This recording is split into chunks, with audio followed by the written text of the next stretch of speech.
Bueno, buen día, ¿cómo andan? Vamos a arrancar con la clase de hoy. Bueno, si me pongo acá, ahí está. Espero que me vean bien. Cualquier cosa nos avisan. Los que están virtual, la idea es que si quieren participar, prendan cámara, manden preguntas. Los chicos acá me van a avisar también, así hacemos lo más híbrido posible esto. La clase de hoy es sobre fiscalidad desde una perspectiva feminista. Eso lo que nos plantea para hoy es repensar los paradigmas de intervención del Estado teniendo en cuenta dos aspectos, el gasto y los ingresos. El gasto, por el lado del gasto, lo que vamos a hacer es especificar de qué tipo de gasto estamos hablando, repensar las tradicionales definiciones de gasto e inversión que nos ofrece la economía, y además vamos a conocer un poquito más a fondo una de las herramientas que propone la economía feminista, que son los presupuestos con perspectiva de género. Por el lado de los ingresos, la economía feminista nos invita a pensar los sesgos de género que tienen los sistemas tributarios, a analizar las estructuras tributarias de América Latina, y también pensar las dimensiones de inequidad que implican, que se anidan en las estrategias de endeudamiento externo de los países con instituciones de financiamiento internacional, porque son dos maneras que tienen los estados de hacerse ingresos. Hoy vamos a estar siguiendo principalmente el texto de Lucía Pérez Fragoso que tienen en la bibliografía, llamada Análisis de Género de las Políticas Fiscales, una agenda para América Latina, en el muy buen libro que les recomiendo leer completo, que mencioné en la primera clase, se llama Economía Feminista desde América Latina, que está Valeria Esquivel. Va a ser una clase un poco corta porque vamos a tener a partir de las 11 la presencia no de Sol Prieto, que no pudo venir, que es la directora nacional de Economía, Igualdad de Género del Ministerio de Economía de acá de Argentina. En su lugar va a venir una persona de su equipo, se llama Lucía Gutiérrez, que es magíster en políticas públicas y de gerenciamiento del desarrollo por la Universidad Nacional de San Martín, y es licenciada en Sociología. Y nos va a contar un poco de qué manera el gobierno de Argentina visibiliza estas desigualdades e interviene en la economía para lograr los objetivos de equidad de género. Así que eso a partir de las 11. Voy a ir bastante rápido hoy, pues son varios temas. Vamos a hacer como un vuelo de pájaro, así podemos llegar bien a las 11. Yendo a lo que es la clase, como les decía, retomo, pensar las políticas fiscales implica pensar en dos aspectos, ingresos y gastos, y estos dos aspectos encuentran su expresión más concreta en los presupuestos de los estados. Los presupuestos en los estados expresan cómo el estado se hace de recursos, obtiene los recursos para realizar todas sus políticas públicas, y también qué distribución de sus recursos hace, y eso nos habla de las prioridades que se establecen.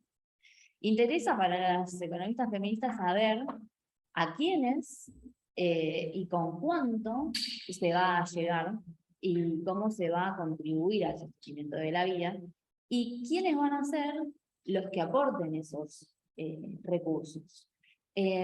Tradicionalmente el estudio de las políticas fiscales está más relacionado con cómo se aplica el gasto y la suficiencia o insuficiencia de los montos que se asignan. Y acá las feministas lo que nos proponen es que además se realice un análisis de género de esas políticas fiscales, que implica una reflexión sobre el contenido de las políticas. Entonces, como les dije, en la parte de los gastos nos va a interesar mucho saber a quién está dirigido, y en la parte de los ingresos nos va a interesar mucho a quiénes se graban y de dónde se obtienen esos recursos. Y además, esto significa estudiarlas en función del bienestar que pueden otorgar. Y bienestar es un concepto un poco amplio, ¿no? En este sentido, para intentar una definición, se piensa el bienestar que puede dar el Estado como una contribución para que las personas puedan desarrollarse y vivir mejor.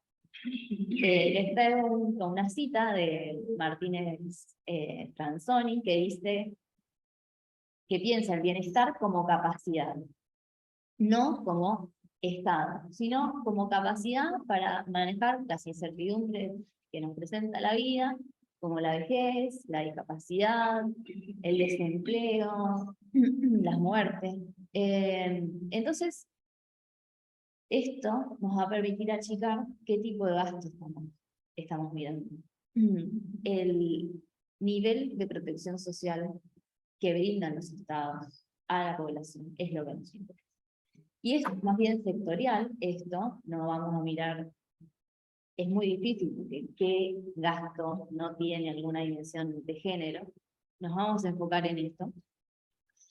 Y cómo se brindan estos servicios de la protección social y qué impactos tiene eso en términos de ciudadanía. Por lo general, de lo que estamos hablando es del gasto de salud, educación, asistencia social, pensiones. Y la pregunta fundamental que plantean las feministas es cómo las sociedades se organizan para brindarse bienestar y protección. Y en eso reconocen al Estado como el responsable de normar las relaciones entre los distintos actores de la organización social del cuidado, y específicamente también como el agente capaz de regular la actuación de las empresas en esta organización social del cuidado. No sé si recuerdan, bueno, ayer con Majo estuvimos mirando a estos actores del cuidado, los hogares, la comunidad que está bien en el mercado, y lo que nos plantean las feministas es que cuando uno de estos actores no asume sus responsabilidades de cuidado, hay otro que viene a sustituirlo, porque el cuidado sucede igual. Y por lo general ese otro es una otra, por todo lo que estuvimos hablando durante estas clases, y lo que no se resuelve acumula problemas a lo largo de las generaciones. Lo que se puede resolver se resuelve, y lo que no trasciende ese problema.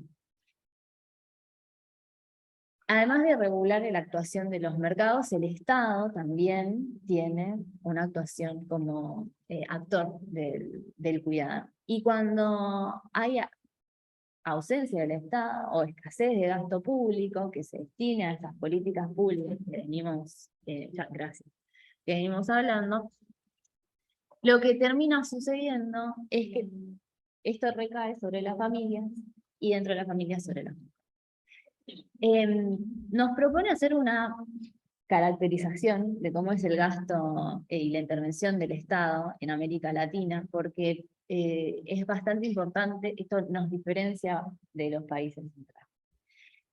Hablar de América Latina como un todo, ya lo dijimos en otras clases, es prácticamente imposible. Yo voy a intentar dar unas generalidades, pero lo cierto es que las diferencias entre los mismos países de la región son grandes, son amplias. Después vamos a hablar un poco de los regímenes de bienestar que salió ayer, no lo tenía pensado traer hoy, pero salió ayer y vamos a ver un poco más de lo que dice Franzoni. Pero como en un todo, lo que nos distingue es la desigual distribución del ingreso. Y eso hace que se tengan que poner una cantidad de recursos fiscales muy grandes para achicar esas diferencias, que es distinto a lo que sucede en otras sociedades, donde las desigualdades no son tan marcadas. Entonces, lo que termina sucediendo es que esta actuación del Estado requiere de muchos fondos, y los fondos suelen manejarse de manera procíclica en la región. Procíclico quiere decir que cuando hay crisis baja el gasto y cuando hay auge aumenta el gasto. Y para los heterodoxos sabemos que es una muy mala política de gasto, porque esto no permite el incentivo de la demanda y no permite aminorar el efecto de las crisis en los momentos donde más se necesita. Las políticas que buscan el antidéficit, el fiscalismo, que está muy de moda ahora, lo que intenta es que se mantenga la estabilidad económica sin recurrir al endeudamiento. Es decir, que los estados se financien con su propia capacidad de obtener recursos tributarios, y obviamente hay algunos otros recursos que también pues, no tributarios que vamos a mirar.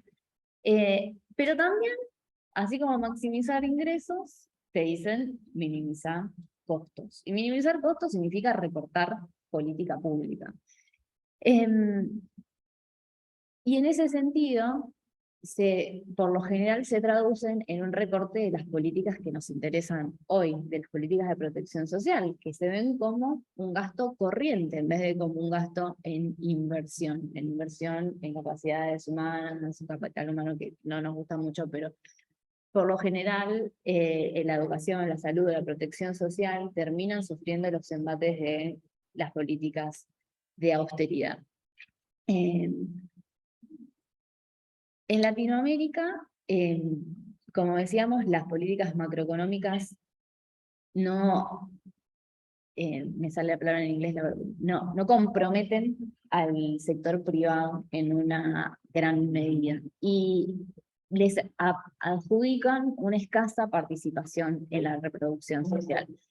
Un poco de la mano de la informalidad que hay, y entonces la incapacidad de obtener recursos a partir de las contribuciones de la seguridad social, y eso nos deja con que las comunidades y las familias se tienen que hacer cargo de ese cuidado. No voy a entrar mucho en esto, pero hay estudios empíricos que demuestran que ante la reproducción de las políticas públicas, las mayores cargas de las responsabilidades de sostener la vida acá en la familia.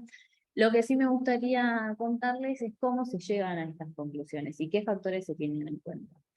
No solamente se tienen que tener en cuenta los factores macroeconómicos, la situación general de la economía, las cargas tributarias, que es lo que estuvimos hablando hoy, y los gastos sociales, sino también qué tipo de regímenes de bienestar, o sea, qué tipo de intervención del Estado está detrás de su actuación, qué modelo, y también es muy importante visibilizar el uso del tiempo.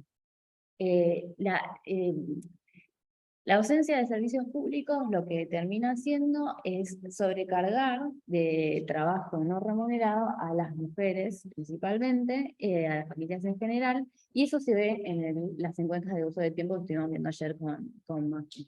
Voy a detenerme un ratito súper chiquito en lo de los regímenes de bienestar que acabo de mencionar, porque también surgió ayer. Mañana lo van a ver con Pato también, porque es parte del programa. Pero ayer mencionamos a la autora Juliana Martínez Franzoni, que escribió en el 2007 un trabajo que se llama Regímenes de Bienestar en América Latina. Y esto, en este trabajo, lo que la autora hace es analizar una perspectiva histórica, 19 países de la región, y categorizarlos en 3 tipos de regímenes de bienestar.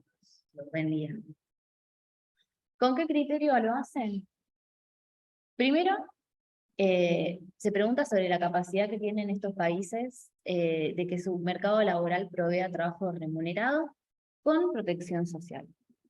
Y la capacidad que eso les da a las personas de comprar bienes y servicios de manera directa. Otro aspecto que analiza es la posibilidad que tiene la población de acceder directa o indirectamente a los bienes y servicios públicos que provee el Estado. Y por último, el grado de familiarización de la organización social del cuidado. Porque en la medida que los cuidados descansen en las familias, van a descansar principalmente las mujeres. En base a estos parámetros, nos propone pensar a América Latina en términos de 3 categorías. A Argentina y a Chile los ubica en el régimen de bienestar productivista informal, a Brasil, Costa Rica, México, Panamá y Uruguay en el régimen de bienestar estatal proteccionista, y en el régimen de bienestar familiarista ubica Colombia, Ecuador, El Salvador, Guatemala, Perú, Bolivia, Honduras, Nicaragua, Paraguay. ¿A qué se refiere con estas categorías de regímenes de bienestar? El régimen de bienestar productivista informal nos habla de que el Estado piensa que su intervención debe ser la de mejorar las condiciones en las que las personas ingresan al mercado de trabajo.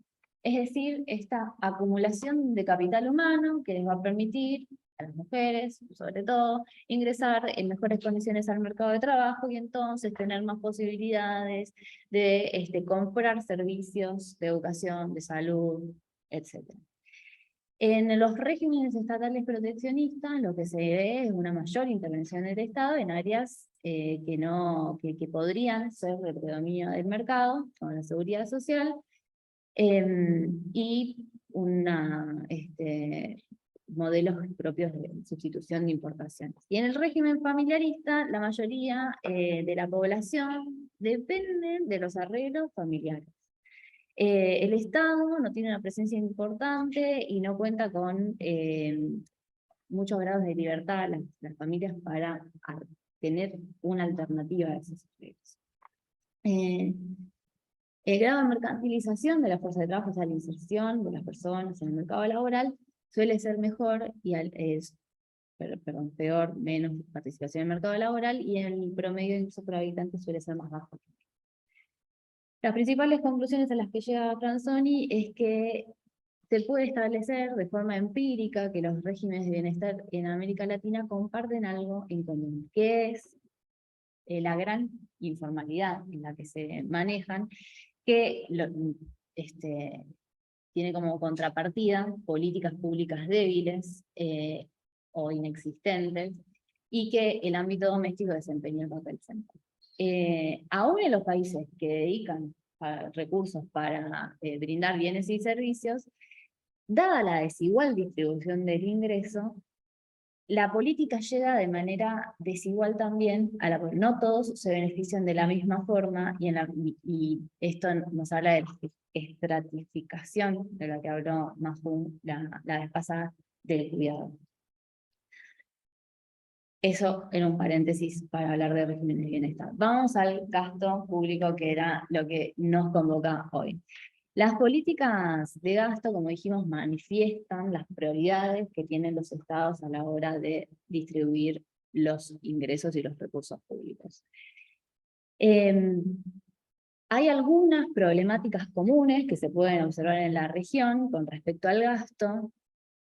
Por lo general hay falta de servicios públicos de cuidado, en términos de salud, educación, asistencia social. El trabajo se recae principalmente en las mujeres, tienen un impacto diferenciado en hombres y mujeres, esta política, como dijimos, y después advierte sobre las políticas de transferencias condicionadas de ingreso que se llevaban a cabo en la región, que fueron muy positivas, que tuvieron gran aceptación. Hoy en día prácticamente todos los países tienen un tipo de políticas de este tipo.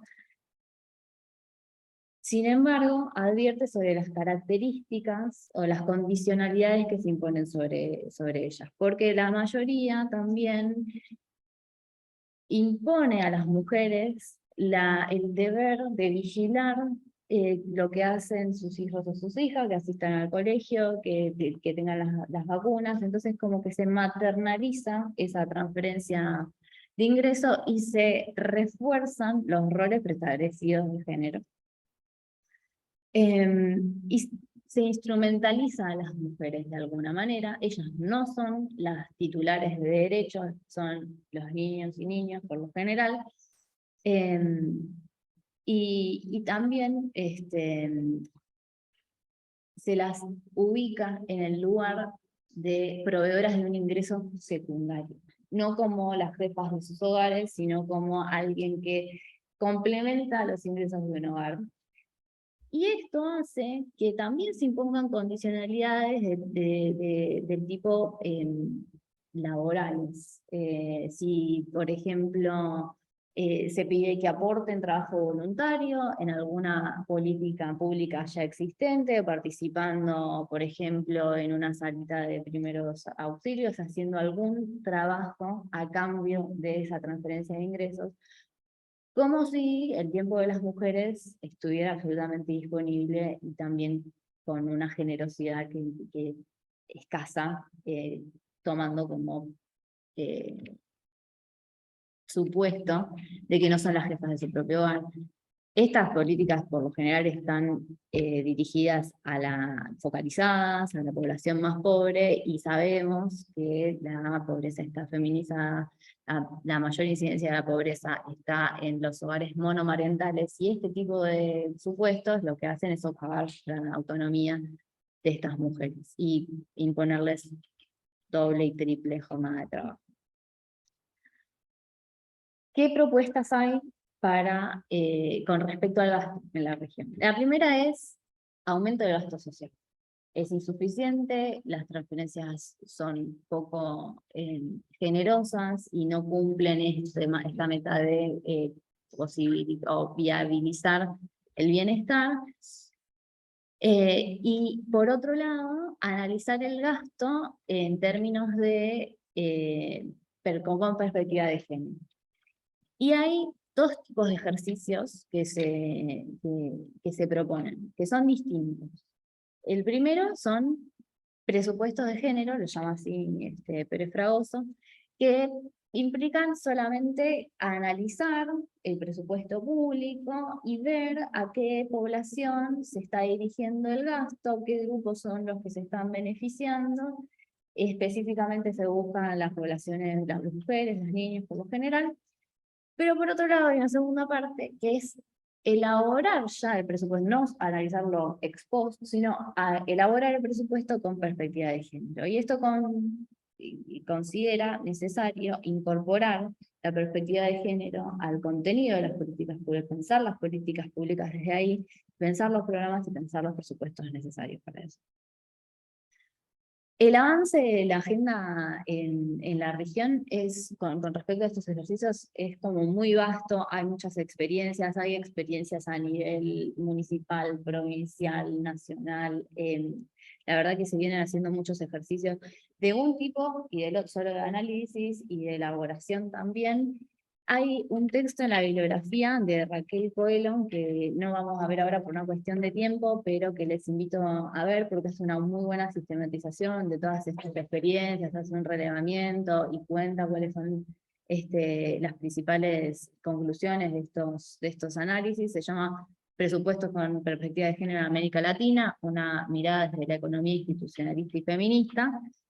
Y tiene unos muy lindos cuadros donde están sintetizados, si nos interesa alguna experiencia en particular, eh,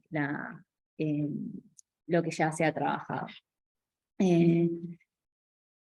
Ahora, me gustaría hablar un poco de las distintas metodologías. Cómo hacemos para etiquetar el gasto en cada uno, o también cómo se fue pensando desde la economía feminista y cómo se fueron mejorando estas aproximaciones, porque algo que les decía al principio era que ¿qué gasto no tiene una implicancia de género en una sociedad desigual? Y en los intentos por recortar qué es lo que estamos mirando y cómo lo estamos mirando fueron cambiando a lo largo del tiempo. Para esto hay un texto que es bastante cortito y al pie de Cami Barón, se los dejé, es parte del documento de la FES, Economía Feminista para la Sostenibilidad de la Vida, aportes desde Argentina, y ella hace un recorrido desde los trabajos pioneros de nunca me sale bien el apellido, Budlener y Rhonda Sharp, y que me disculpe Debbie, que no lo puedo pronunciar. Ellas popularizaron el método de etiquetado y en su momento proponían 3 categorías sencillas para mirar el gasto. Los gastos que específicamente se orientaban a mujeres y niñas, luego los gastos que se referían a las oportunidades de empleo y hacer más equitativas las oportunidades de empleo público, y después la de análisis de gastos generales. Tiempo después, las propias autoras criticaron esta metodología y lo que nos advierten es que aún los gastos que se destinan a mujeres y a las niñas pueden ser negativos en términos de autonomía de las mujeres y abonar a la reproducción de las desigualdades. Entonces, proponen incorporar el método al análisis de la situación de las mujeres, los varones, los niños y las niñas, y poner el foco en los servicios públicos y en la evaluación de resultados de esos servicios públicos. Más acá en el tiempo, Diane Nelson trabaja mucho el tema de los presupuestos con perspectiva de género, y algo que está bueno, que ella propone, es que tenemos que empezar a hablar no solo del presupuesto, sino de la política macroeconómica, y transversalizar la perspectiva en la macroeconomía. Además de mirar los niveles agregados de ingresos y gastos, se propone que desde el presupuesto ya se explicite cuál podría ser el impacto de género de las políticas monetarias, de los objetivos macroeconómicos que se fija el Estado, y cómo el crecimiento del PBI o fenómenos como la inflación pueden afectar estas inequidades, achicarlas o agrandarlas.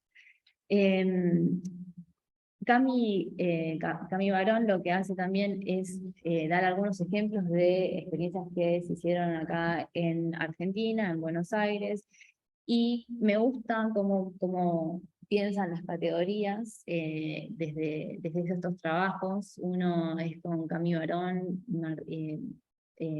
otro chico que se llama apellido Martín, y una tercera persona que no me acuerdo, pero bueno, ellos proponen lo siguiente, que es lo importante: 3 categorías para pensar la importancia relativa de los gastos. La primera es que si los gastos se vinculan a mejoras de las condiciones de hábitat y de vivienda, si esos gastos se vinculan con la promoción del empleo y actividades económicas, y si esos gastos se vinculan a transferencias del hogar. Son distintas maneras de clasificar los gastos para poder conocer las dimensiones de inequidad que están afectando.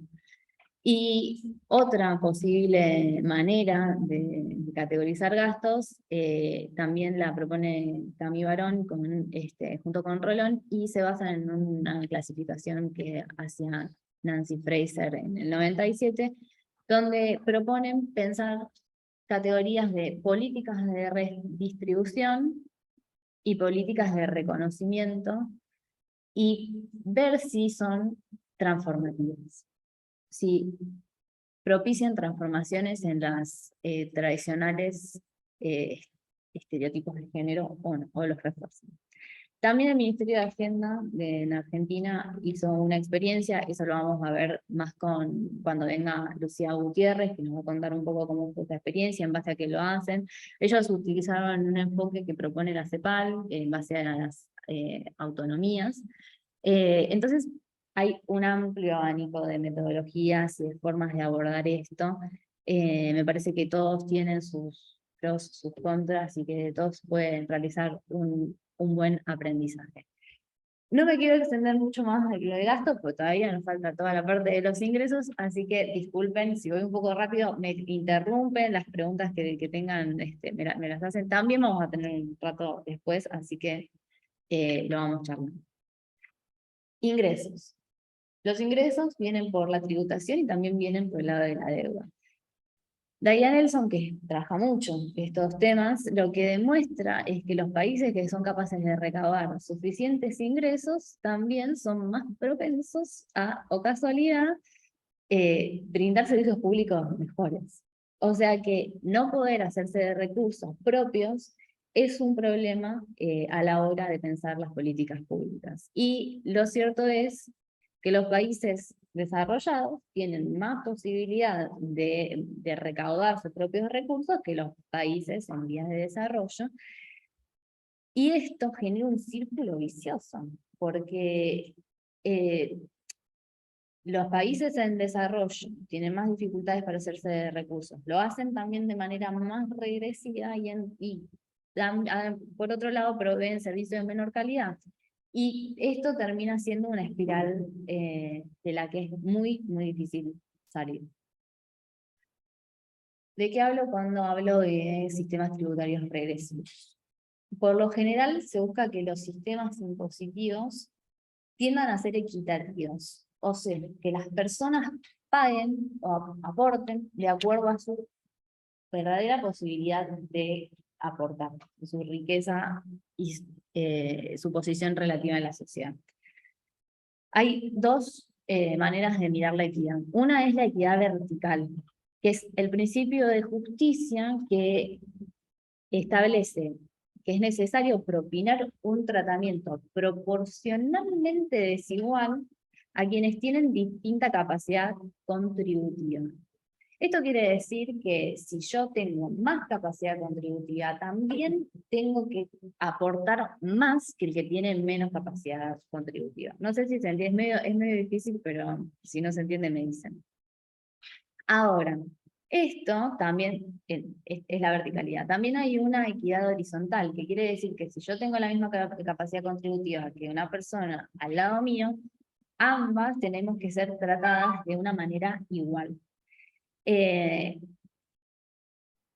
Y esto es bastante difícil de hacer porque no es que los estados pueden observar las capacidades contributivas de manera directa, hay aproximaciones, en el mejor de los casos hay aproximaciones a través de los impuestos indirectos. En el peor de los casos nos cobran a todos igual y eso es bastante inequitativo. Y eso es lo que pasa en mayor medida en América Latina, lo que nos lleva a definir impuestos indirectos.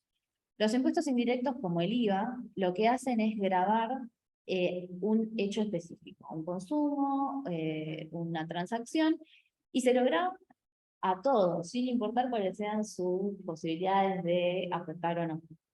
Y los impuestos directos, como pueden ser impuestos a las ganancias, los bienes personales, no existen en todas partes de América Latina bienes personales, pero es una especie de impuesto a la riqueza, utilizan el patrimonio o el ingreso de las personas para aproximar su capacidad contributiva. Esto lo hace más individuales, igual siguen siendo una aproximación y vamos a ver que esto genera algunas inequidades también, no podemos mirar exactamente la capacidad contributiva de las personas, pero son los más progresivos que tenemos a la hora de diseñar un sistema tributario.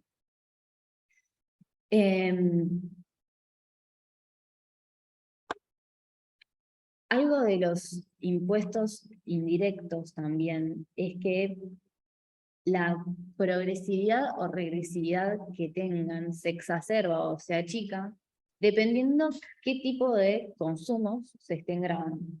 Si se graban consumos como los alimentos, los medicamentos, cuestiones básicas de la economía, van a ser más regresivos. Si se graban bienes suntuarios o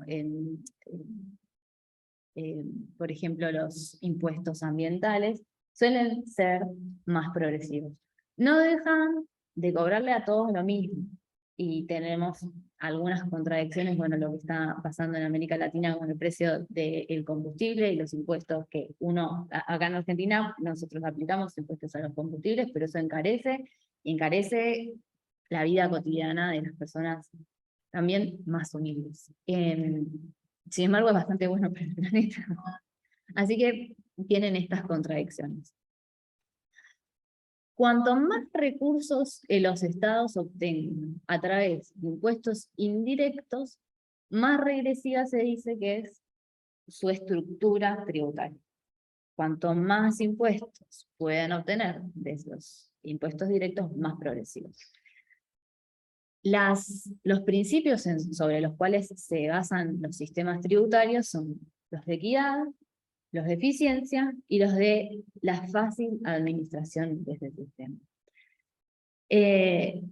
Y como les decía, acá en América Latina tenemos como un círculo vicioso de desigualdad de ingresos, de regresividad tributaria, y poder repensar esos sistemas tributarios y a quién les estamos exigiendo la contribución de los ingresos, también hace a corregir esto.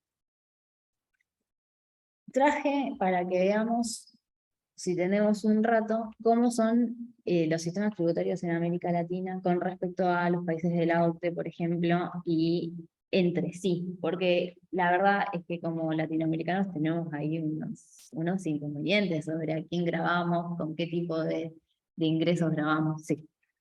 Bueno, precisamente,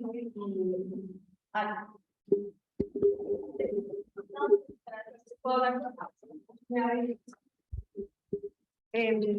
tengo una inquietud con respecto al tema de la tributación, porque nosotros en nuestro país, cuando nosotros hacemos las declaraciones de renta, yo me he hecho la pregunta de qué tipo de deducciones tributarias también desde la perspectiva de género se pueden incorporar y qué podemos aprender, por ejemplo, de la experiencia de ustedes. Lo pregunto por qué.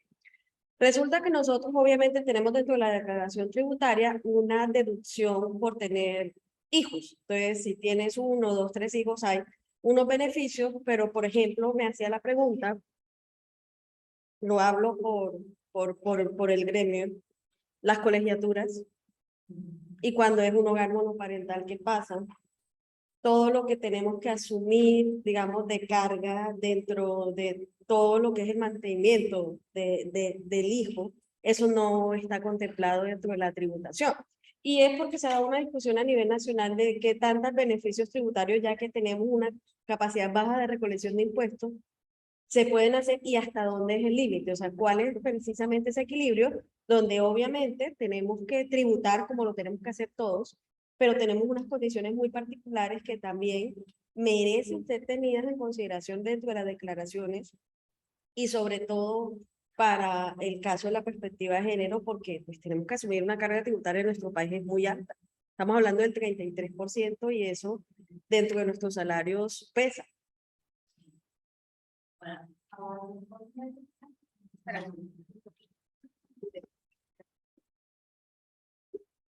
Bueno, para responder primero, déjame que dé dos conceptos por las dudas, igual que supongo que todos más o menos a esta altura lo manejamos, pero los sesgos de género de los sistemas tributarios. Hay dos tipos de sesgos de género.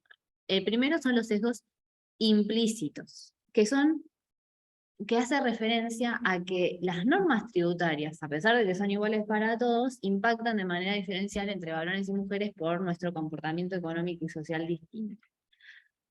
Por otro lado, existen los sesgos explícitos, que son los casos en donde la propia legislación le da un tratamiento distinto de acuerdo a la identidad de género de cada persona y que se encuentran escritos en la normativa. Ahora, hay un montón de sesgos implícitos. Los explícitos son muy fáciles de ver.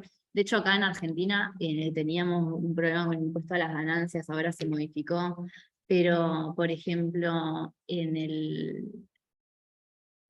cuando se decidía en una pareja casada, quién era el que tenía que tributar por los bienes que esa sociedad matrimonial tenía, se los atribuían directamente al varón, por defecto. A ver, por lo general eran los que también ganaban más, y las mujeres directamente no realizaban la declaración jurada de ganancias porque no tenían ingresos en un hogar tradicional.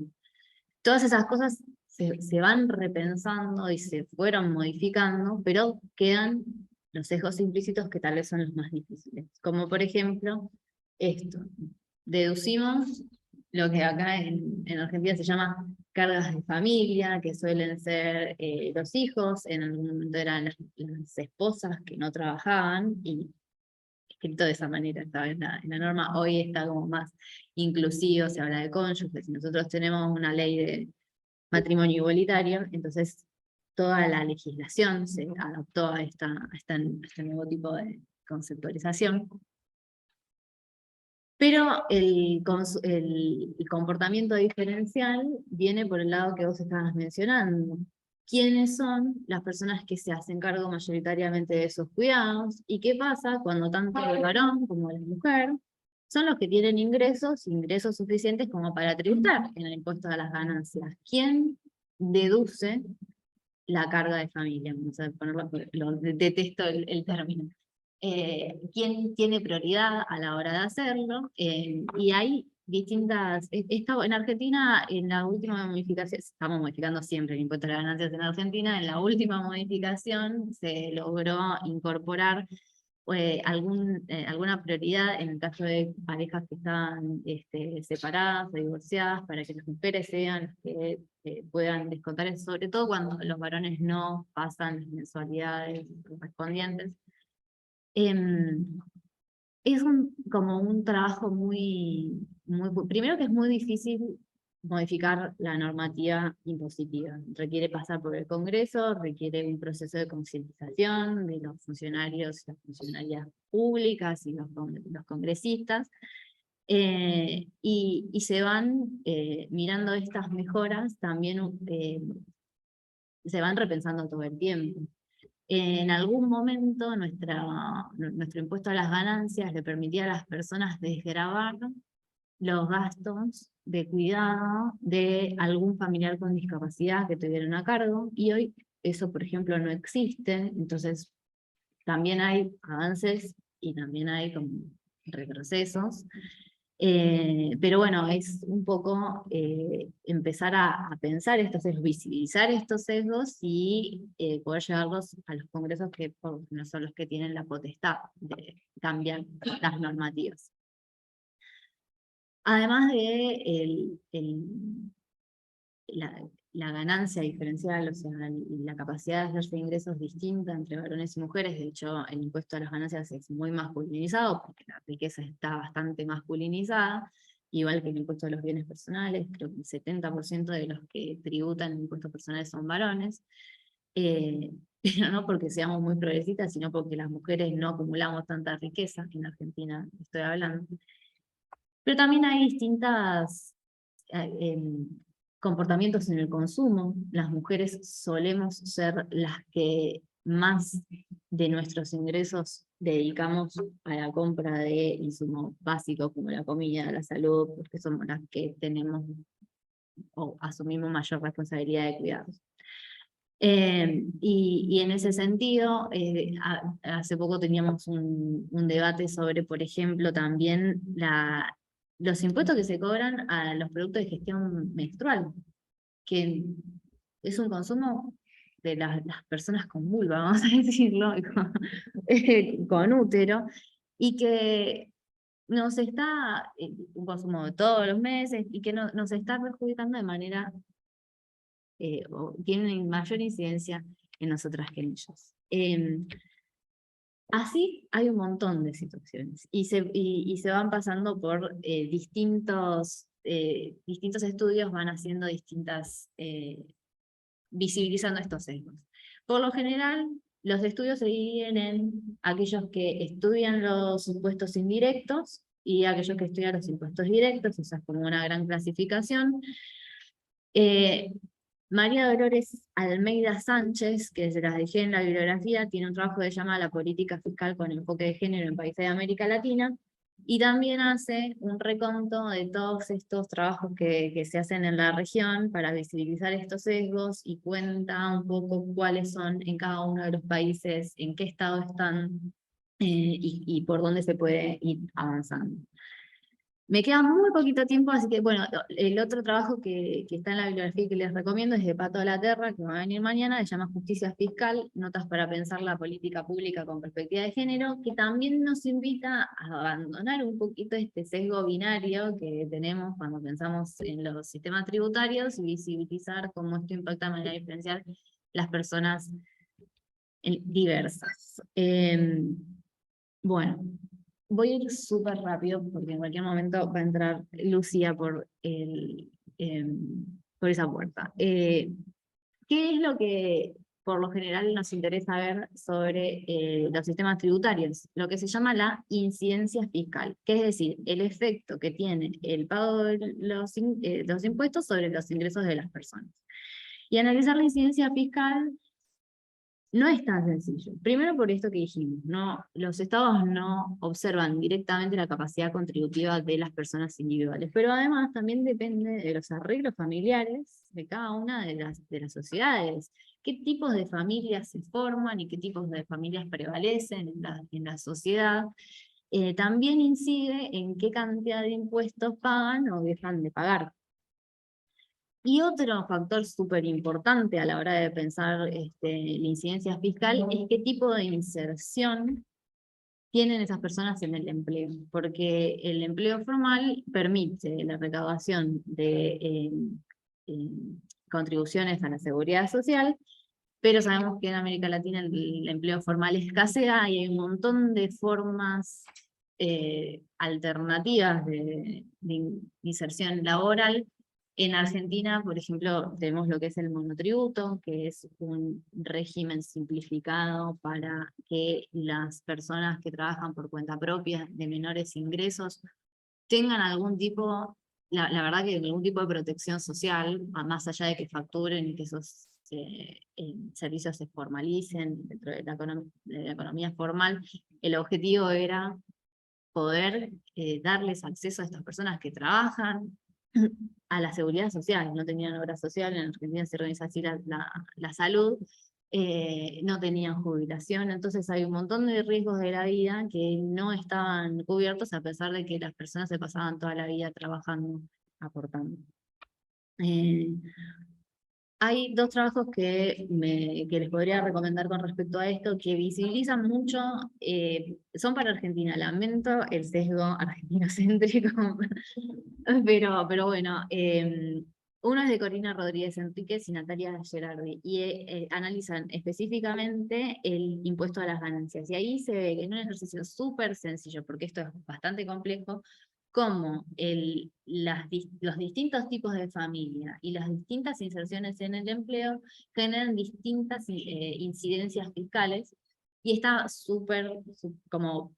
una buena aproximación a estos temas para saber por dónde agarrarlos. Después hay un trabajo de Darío Rosignolo que se llama Equidad de Género en el Sistema Tributario Argentino, que hace una estimación de la carga fiscal desglosada por tipo de hogar, y ahí ya se ve tanto impuestos directos como impuestos indirectos, y hace algunas configuraciones de familia, en base a la EPH que tenemos acá en Argentina, es una cuenta permanente de los hogares, y está bastante bueno, es más complejo, pero bueno, esos son los que puedo recomendar.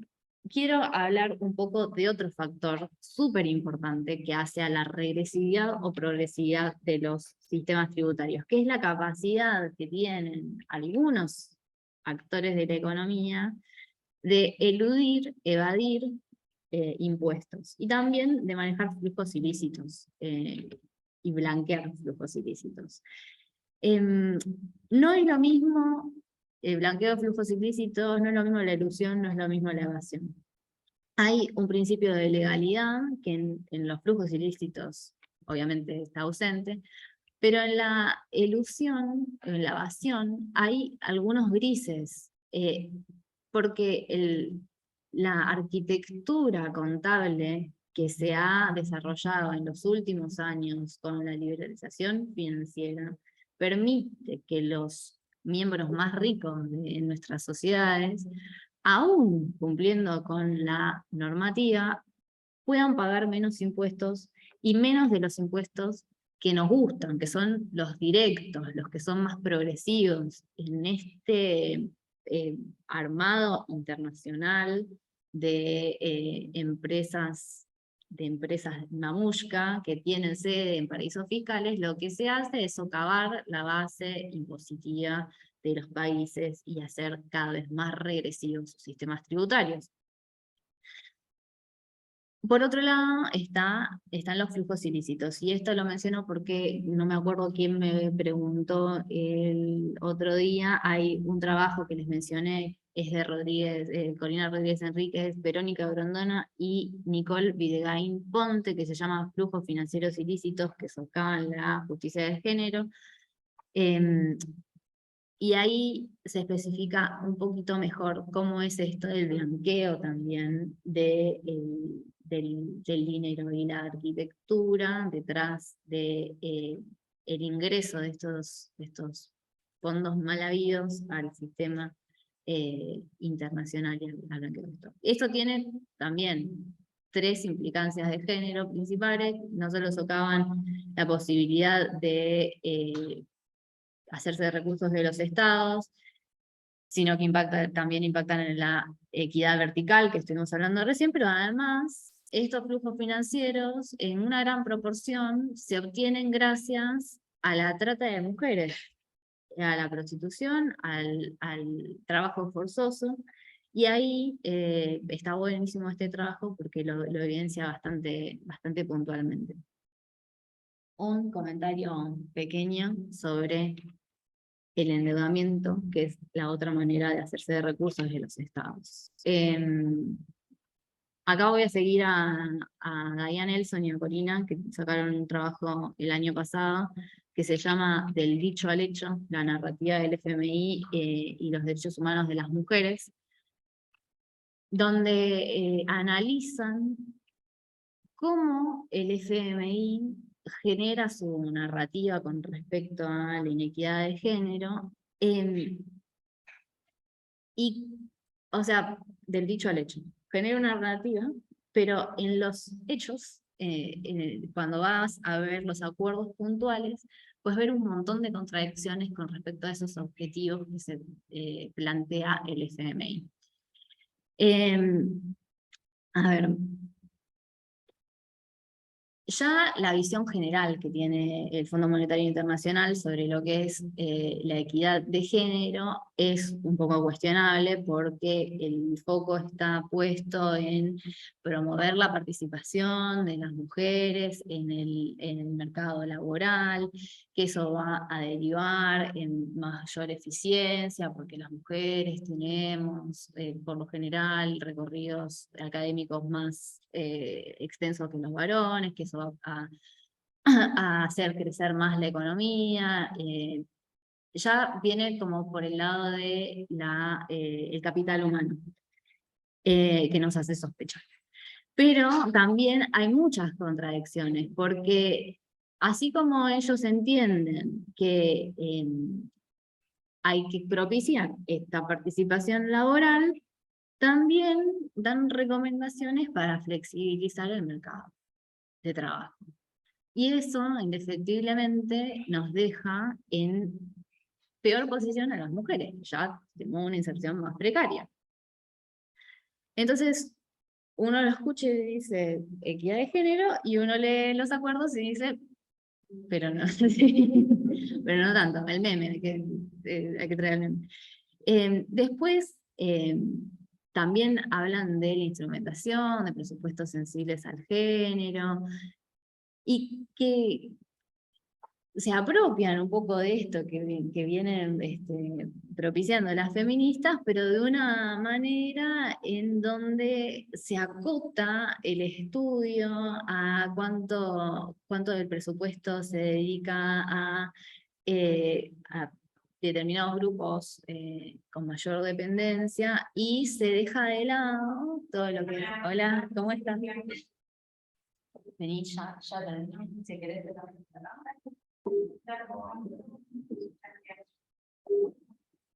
Bueno, ahora te presento todo, tengo que ser...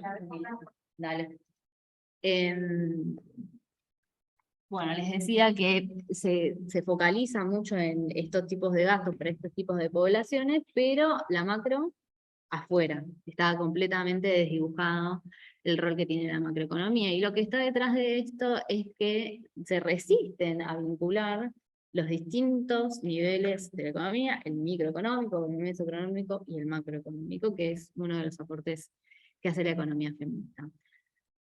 Quiero recomendar solamente dos trabajos. Uno lo hace Magdalena Rúa para Argentina, y se llama El rol del FMI en la economía argentina, fuga de capitales y estructura tributaria regresiva, que habla un poco sobre el último préstamo que otorgó el Fondo Monetario Internacional a la Argentina y cómo sirvió a los fines de la fuga de capitales, la formación de activos externos, se llaman más técnicamente, que nos deja en un lugar muy complicado a la hora de generar política pública, porque desfinancia, desbalancea la balanza comercial y beneficia, por supuesto, a quienes tienen la capacidad de especular financieramente o de llevar adelante la acumulación financiera. Y hay otro trabajo de Andrea Guillén, que el otro día Roberto me recordó, de Ecuador, que está muy bueno, lo presentamos, lo presentaron las chicas en la mesa donde estuve participando en IAFE también. No sé, Roberto, si tenés ganas de comentar un poco el trabajo, o lo comento.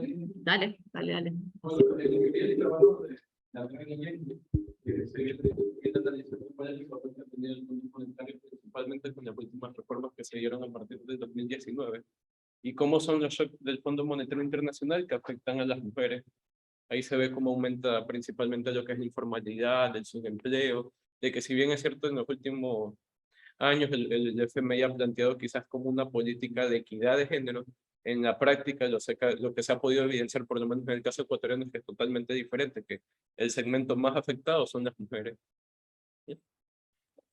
Bueno, la verdad que en la última reunión de IAFE, la Asociación Internacional para la Economía Feminista, súper recomiendo que la busquen, que participen, es un lugar hermoso, ¿no?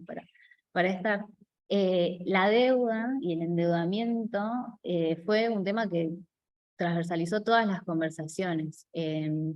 Todos los caminos conducen a la deuda. Después de la crisis del COVID-19, países que nunca habían tenido problemas para repagar sus deudas están presentando esos problemas. No solamente nos pasa a los que históricamente tenemos algunos inconvenientes en nuestro historial de pago, sino que es generalizado.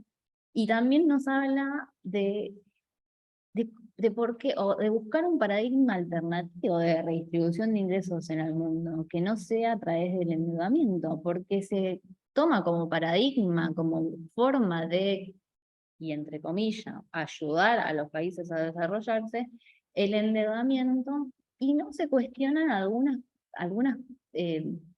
desigualdades estructurales entre el sur global y el norte global, y de cómo el desarrollo de algunos países, del norte global, vamos a decirlo, se cimienta en la explotación de los países del sur global.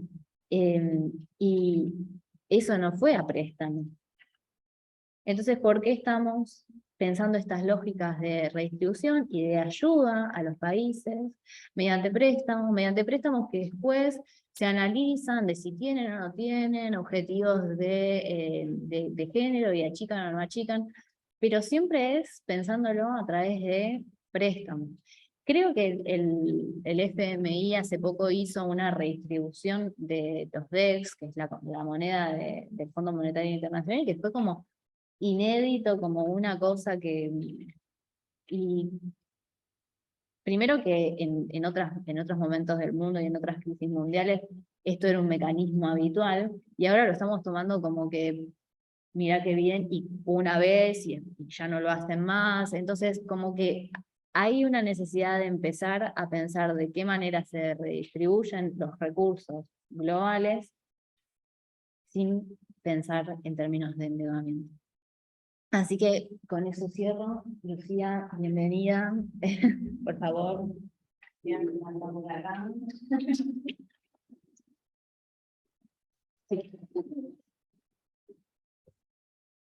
Bueno, les comenté al principio de la clase que estábamos esperando a Lucía. Lucía es Lucía Gutiérrez, ella es magíster en políticas públicas y gerenciamiento de la Universidad de San Martín, socióloga, docente en la UBA, en la UNPAS, en la UNSAM, y es parte del equipo de Sol Prieto de la Dirección Nacional de Economía, Igualdad y Género del Ministerio de Economía. Muchas gracias por venir. Por la invitación. Bueno, también siendo el agradecimiento de parte de Sol Prieto, que no puede estar acá porque está en el marco de una actividad de una de las líneas de acción que les voy a contar que se realizan desde la dirección. Quiero además contarles que, bueno, yo soy la última incorporación a la dirección, es una dirección que se creó bajo el fuerte impulso de Mercedes de Alessandro a fines del 2019, Sol formó parte de la dirección desde su comienzo, luego cuando Mercedes dejó su cargo de directora, Sol pasó a tener ese rol, y somos un equipo chico, mujeres jóvenes, algunas sociólogas, otras economistas, que, bueno, se imaginarán, trabajamos duro para tratar de instalar la cuestión de género en ambientes, ámbitos, a veces un poco reticentes en incorporar esta mirada, y lo digo específicamente, por ejemplo, por el Ministerio de Economía. Es un ministerio masculinizado, en donde mis compañeras han hecho un trabajo muy duro, profundo, artesanal, para instalar la perspectiva de género, para pensar las políticas económicas, y no solo eso, sino también la programación y la evaluación de las políticas económicas. Ustedes saben que el Ministerio no desarrolla políticas públicas, productivas, laborales, esto corresponde a otros ministerios, por supuesto, pero sí evalúa el gasto presupuestario a asignar a cada uno de estos programas, como así también luego evalúa los resultados que estos programas generan. Así que en este sentido quiero revalorizar el trabajo de mis compañeras que me preceden el trabajo de 2019 y contarles un poco las líneas de acción que desarrollamos en la dirección y después, por supuesto, estar abierta a recibir preguntas de parte de ustedes. No sé si saben de qué se trata la cuestión del presupuesto con perspectiva de género, que se habría como PPG. PPG ha sido una de las dos líneas de acción iniciales de la dirección. Mercedes Alessandro, cuando cortó los objetivos de la dirección, entonces ministro Guzmán, tenía dos grandes líneas o ejes de trabajo: la cuestión del presupuesto con perspectiva de género y la generación de indicadores con una mirada de género. Sobre estos dos puntos voy a dedicar la mayor parte de esta intervención y después les contaré otras líneas de acción específicas que se derivan de estas. En particular, ¿qué es medir la desigualdad? ¿Qué es generar indicadores de género? Es medir las brechas entre lo que, vamos a decirlo binariamente, ¿no? Lo que mujeres trabajan, ganan o hacen respecto a lo que hacen los varones. Lamento este límite del lenguaje que lamentablemente hoy por hoy solemos hablar de mujeres y varones para que todos nos entendamos. Digo esto porque uno de los objetivos de la gestión de mis compañías es también instalar la cuestión de la comunidad LGTB y dejar de tener o generar información, indicadores con esta perspectiva tan heteronormada, ¿verdad? Pero bueno, para que avancemos y nos vayamos entendiendo, vamos a decir que las brechas diferencian lo que hacen, lo que ganan las mujeres versus los varones. En este sentido, hay tres grandes brechas que generamos, sobre las que generamos indicadores, y no solo eso, sino que tratamos de instalarlos en el análisis del presupuesto sobre el ministerio. La brecha de ingreso, es decir, cuánto más ganan los varones respecto a las mujeres, que esto lo sabemos y que trabajamos. Lo mismo, medir el tipo de inserción al mercado laboral. Ustedes saben que la inserción de las mujeres en el mercado laboral es más precaria que la de los varones. Y acá, si salimos de la heteronorma, sabemos que las diversidades tienen una inserción aún más compleja y las personas jóvenes, a su vez, más aún. Y por último, la cuestión de la brecha de tiempo cuidado. Ustedes saben que 7 de cada 10 hogares tienen a su cargo las tareas de cuidado en manos de mujeres. Y que además las mujeres se dedican a un trabajo por fuera del hogar, 6,4 horas diarias a las tareas de cuidado dentro del hogar. Los varones, 3. Trabajando, insisto con eso. Entonces, estas tres brechas son centrales, porque ustedes lo deben conocer, piensen en la historia de sus madres, de sus abuelas, que tienen tareas de cuidado a cargo, difícilmente puedan salir a estudiar o a trabajar en un full time. Tienen que hablar, formarse para avanzar en ese mercado de trabajo, ¿no? Todo eso requiere tiempo. El tiempo no es infinito, y si el tiempo se dedica a las tareas de cuidado, adivinen de dónde lo extraemos las mujeres, de nuestro tiempo para formarnos, trabajar y demás. En ese sentido, les voy a contar algunos de los principales indicadores que arrojan estas brechas. Después le voy a pasar a la compañera una serie de textos que fundamentan todo esto que les digo, porque tampoco quiero abrumar con una cantidad de datos, de cifras, porcentajes inmensas. Prefiero que ustedes después vayan a los informes y profundicen sobre esto, pero para marcar el grado de desigualdad, quisiera comentar solo algunos apuntes sobre el último informe sobre brechas que hicimos. El informe de brechas más actualizado contempla los datos del cuarto trimestre del año pasado. Ustedes saben que la generación de datos toma un tiempo. Entonces, los últimos disponibles son los de octubre, noviembre y diciembre del año pasado. En este sentido, un dato próspero para las mujeres es que tenemos tasa récord de actividad.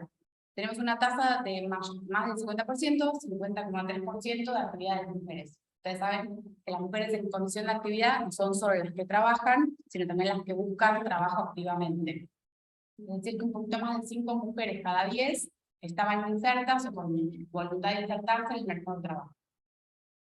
Esto es un buen dato porque es casi un punto porcentual mayor a los niveles prepandémicos. Es decir, se recuperó la tasa de actividad de las mujeres y esta se la superó en los niveles prepandémicos. Esto es una buena noticia, por supuesto, pero a la vez hay que destacar que la brecha en la tasa de actividad, hablando de brecha y también la desigualdad, sigue estando cercana a los 20 puntos porcentuales, es decir, que hay una diferencia de un 20% entre la tasa de actividad que tienen los varones y la que tenemos las mujeres. Es decir, los varones siguen estando más disponibles para entrar al mercado laboral que las mujeres. ¿Esto por qué es? Por lo que decíamos antes, las mujeres tenemos muchas más tareas del hogar a cargo.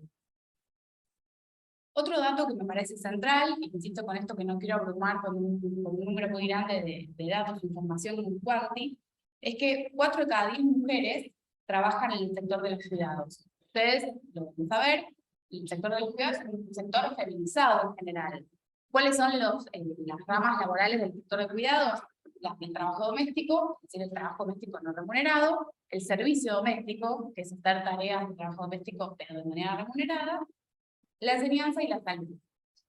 En este sentido, las mujeres se insertan en un 14,7% en la enseñanza. Sabemos que, sobre todo, los niveles inicial y primario están muy feminizados. La mayor parte de los docentes de estos niveles son mujeres. En el sector salud, el 10,2% de las mujeres pertenece a este, y en particular el área de la enfermería está bien feminizado, lo deben saber también. Y en el servicio doméstico, 12,2%. ¿Cuántos empleados domésticos varones conocen? Yo también. Bueno, en este sentido sabemos que entonces los sectores vinculados al cuidado están bien feminizados. Sobre este cuadro de situación, estaría bueno que se lo graben. Voy a contar las políticas que ha desarrollado la dirección, en conjunto con todo el Gabinete Nacional, por supuesto, pero esta foto me parece que cristaliza bastante bien el grado de desigualdad sobre el que las políticas que voy a comentar han tratado de intervenir. ¿Sí? El comentario para seguir adelante, imagínense que si la situación era compleja antes de la pandemia recrudeció estas desigualdades que les mencioné de manera brutal. Porque ¿quiénes fueron los primeros en no poder salir del hogar? Exacto, entonces había que cuidar de ser niñas y ancianas que no podían autoabastecerse o no podían ir a una institución educativa. ¿A cargo de quién debe esa tarea mayormente? Me imagino que ya sabrán la respuesta. Eso hizo entonces que las mujeres pudieran salir menos al mercado laboral, que ya de por sí estaba deprimido. Y por otro lado, las trabajadoras informales, que son las más débiles en el mercado de trabajo, son quienes más ingresos y puestos de trabajo perdieron. ¿Sí? Entonces, sobre esta foto de la desigualdad estructural recrudecida por la pandemia, les voy a contar un poco el trabajo de la dirección. Como les comentaba antes, cuando la dirección se crea en 2019, hay 2 grandes ejes o líneas de trabajo. La identificación de estas brechas a través de indicadores y la propuesta de un presupuesto con perspectiva de género. No sé si han tenido otras clases en donde hablaron sobre el IPG. De hecho, hablamos hoy. Ah, buenísimo. Perfecto. Sí, ¿sí? Ah, para mí, dale, ahí está. Bien, bueno, entonces ya han tenido una introducción sobre qué es el PPG, ya saben que es una iniciativa de presupuesto que no nació acá, sino que tiene antecedentes en Sudáfrica, eso es un dato interesante, y que en América Latina, donde más peso ha tenido es en México. México, a través de medir esto, ha logrado multiplicar por 9 la cantidad de Producto Bruto Interno dedicado a las cuestiones de género. Así que, por si quedaban dudas, medir nos ayuda a proyectar, medir nos ayuda a pensar políticas públicas orientadas a déficits reales, ¿verdad? Bien. Bueno, les han contado de qué se trata la metodología del PPG, me imagino. Hablamos de distintas metodologías, pero estaría bueno que nos cuentes de cuál usaron acá, que tengo entendido que es la de la CEPAL, con un enfoque desde las autonomías. Bueno, esta perspectiva que muy bien comenta ella, es la que estaba vigente hasta 2019. Para que se den una idea, Chaco, Ciudad de Buenos Aires y Santa Fe ya tenían iniciativas de presupuesto con perspectiva de género previo a la generación de la Dirección Nacional de Economía, Igualdad y Género, pero se basaban en la metodología, en el enfoque que comenta ella, es decir, basado en programas que estuvieran orientados a generar mayor autonomía en las mujeres, niños y discapacidades. Lo vuelvo a decir, esta es una mirada bastante heteronormada que no contempla la diversidad sexual, no contempla a las personas travesti y trans, no las nombra. Ustedes me voy a poner un poco filosófica, saben que todo lo que no se nombra no se mide, por lo tanto no existe para la política pública. Entonces, la mirada de la CEPAL tenía estas limitaciones que con la nueva metodología implementada a partir de 2020 se buscaron saldar. ¿Qué incorporó de novedoso la metodología que se, vuelvo a decir, incorpora en 2020, por lo que el presupuesto 2021 tiene esta mirada? Saben que el presupuesto 2022 no fue aprobado, por lo tanto lo que hubo que hacer es prorrogar los ítems de derogación del presupuesto anterior. Por lo tanto, todavía no hay datos fuertes como sí los hay respecto al presupuesto 2021, que fue generado con perspectiva de género y evaluado desde la misma perspectiva. En ese sentido, las novedades que incorpora el PPG de 2021 son varias. En primer lugar, identifica a la población travesti trans, la menciona, la nombra y por lo tanto se pueden pensar políticas públicas orientadas a este sector. Les doy un ejemplo de alguna de ellas. ¿Conocen el programa Potenciar Trabajo? Sí, el Potenciar del Ministerio de Desarrollo Social generó una línea para, específica para la población LGTB travesti trans. ¿Sí? Explica un poco, porque Sí. son alumnos latinoamericanos, no dale. todos saben de qué se trata el potenciar trabajo. Lo repongo entonces. El programa Potenciar Trabajo asigna una asignación mensual, en modalidad salario, subsidio, que lo que hace es buscar contener la gran, digamos, destrucción del tejido social y productivo, laboral, que generó la pandemia, y que promueve que estas personas que cobran este subsidio, que hoy querríamos considerarlo salario, por eso lo dije de un modo como si fueran homólogos, pero no lo son, es una discusión mayor. Este subsidio, entonces, lo que promueve es que estas personas se inserten en emprendimientos productivos, en unidades productivas, cooperativas. Ejemplo, después les voy a contar un poco, emprendimientos de productos de gestión menstrual sustentable. Es una línea específica del Potenciar Trabajo que nosotros estamos impulsando y apoyando, y voy a contarla más hacia el final. Pero esto es un ejemplo de emprendimiento productivo en el que se busca que las y los beneficiarios del programa Potenciar Trabajo se inserten. Bien, entonces les decía que perdón, a falta de agua, bueno, es el café. Les decía, ¿tienen un vasito? Sí, sí, sí. Bueno, me vendría bien, gracias. Yo Gracias. también, dale. Les contaba entonces que el PPG incorpora la población travesti trans, LGTB, como una población necesariamente protagonista de las políticas públicas. Otra novedad que trae es la capacidad de ponderar las políticas sociales. El programa de CEPAL, la metodología que utilizaba la CEPAL para PPG, no permitía ponderar una parte del gasto de una línea de acción orientada a cuestiones de género. En cambio, la ponderación permite identificar que una parte de una política va orientada a cerrar brechas de género. En este sentido, las políticas de salud, que a veces no son enfocadas únicamente a las mujeres o diversidades, tienen un impacto en género. Las medidas de infraestructura, por ejemplo, el plan para construir centros de atención de primera infancia, el plan para construir escuelas, tienen un objetivo que es promover la inclusión educativa, pero también influyen en la inclusión de género. ¿Por qué?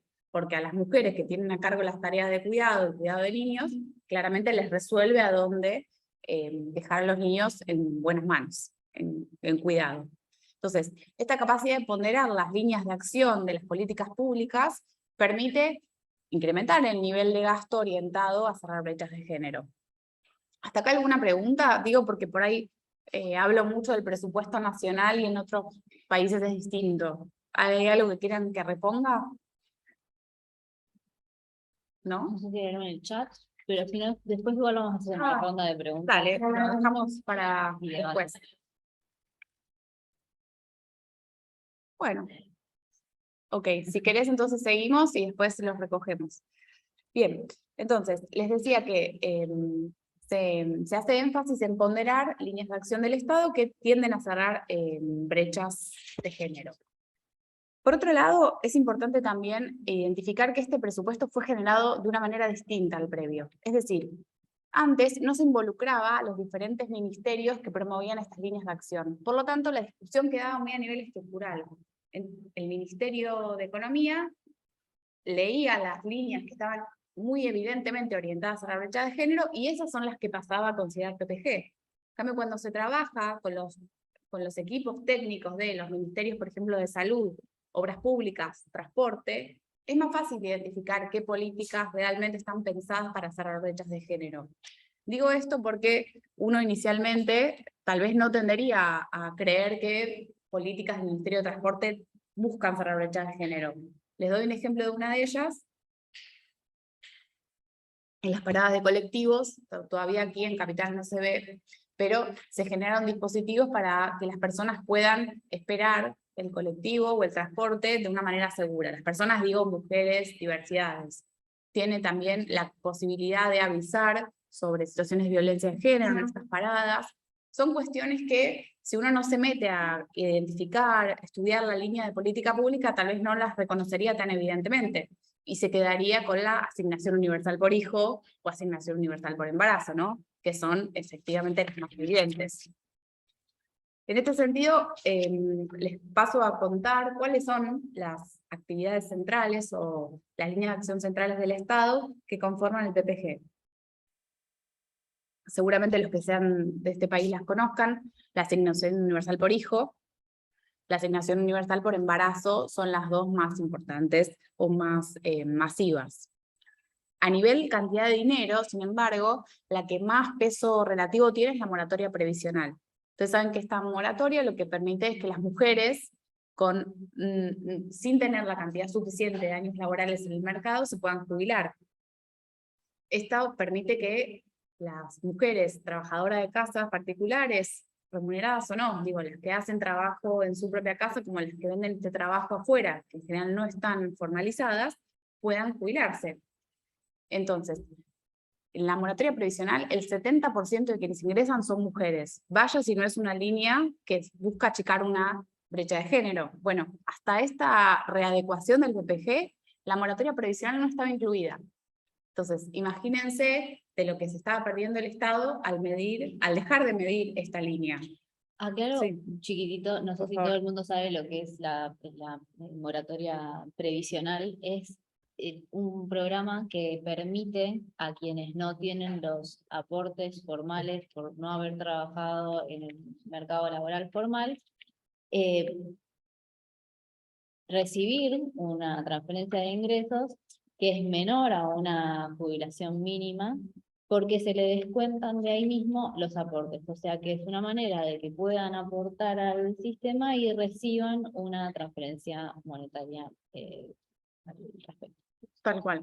Bueno, esta línea, como les decía, no estaba incluida dentro de lo que se consideraba PPG.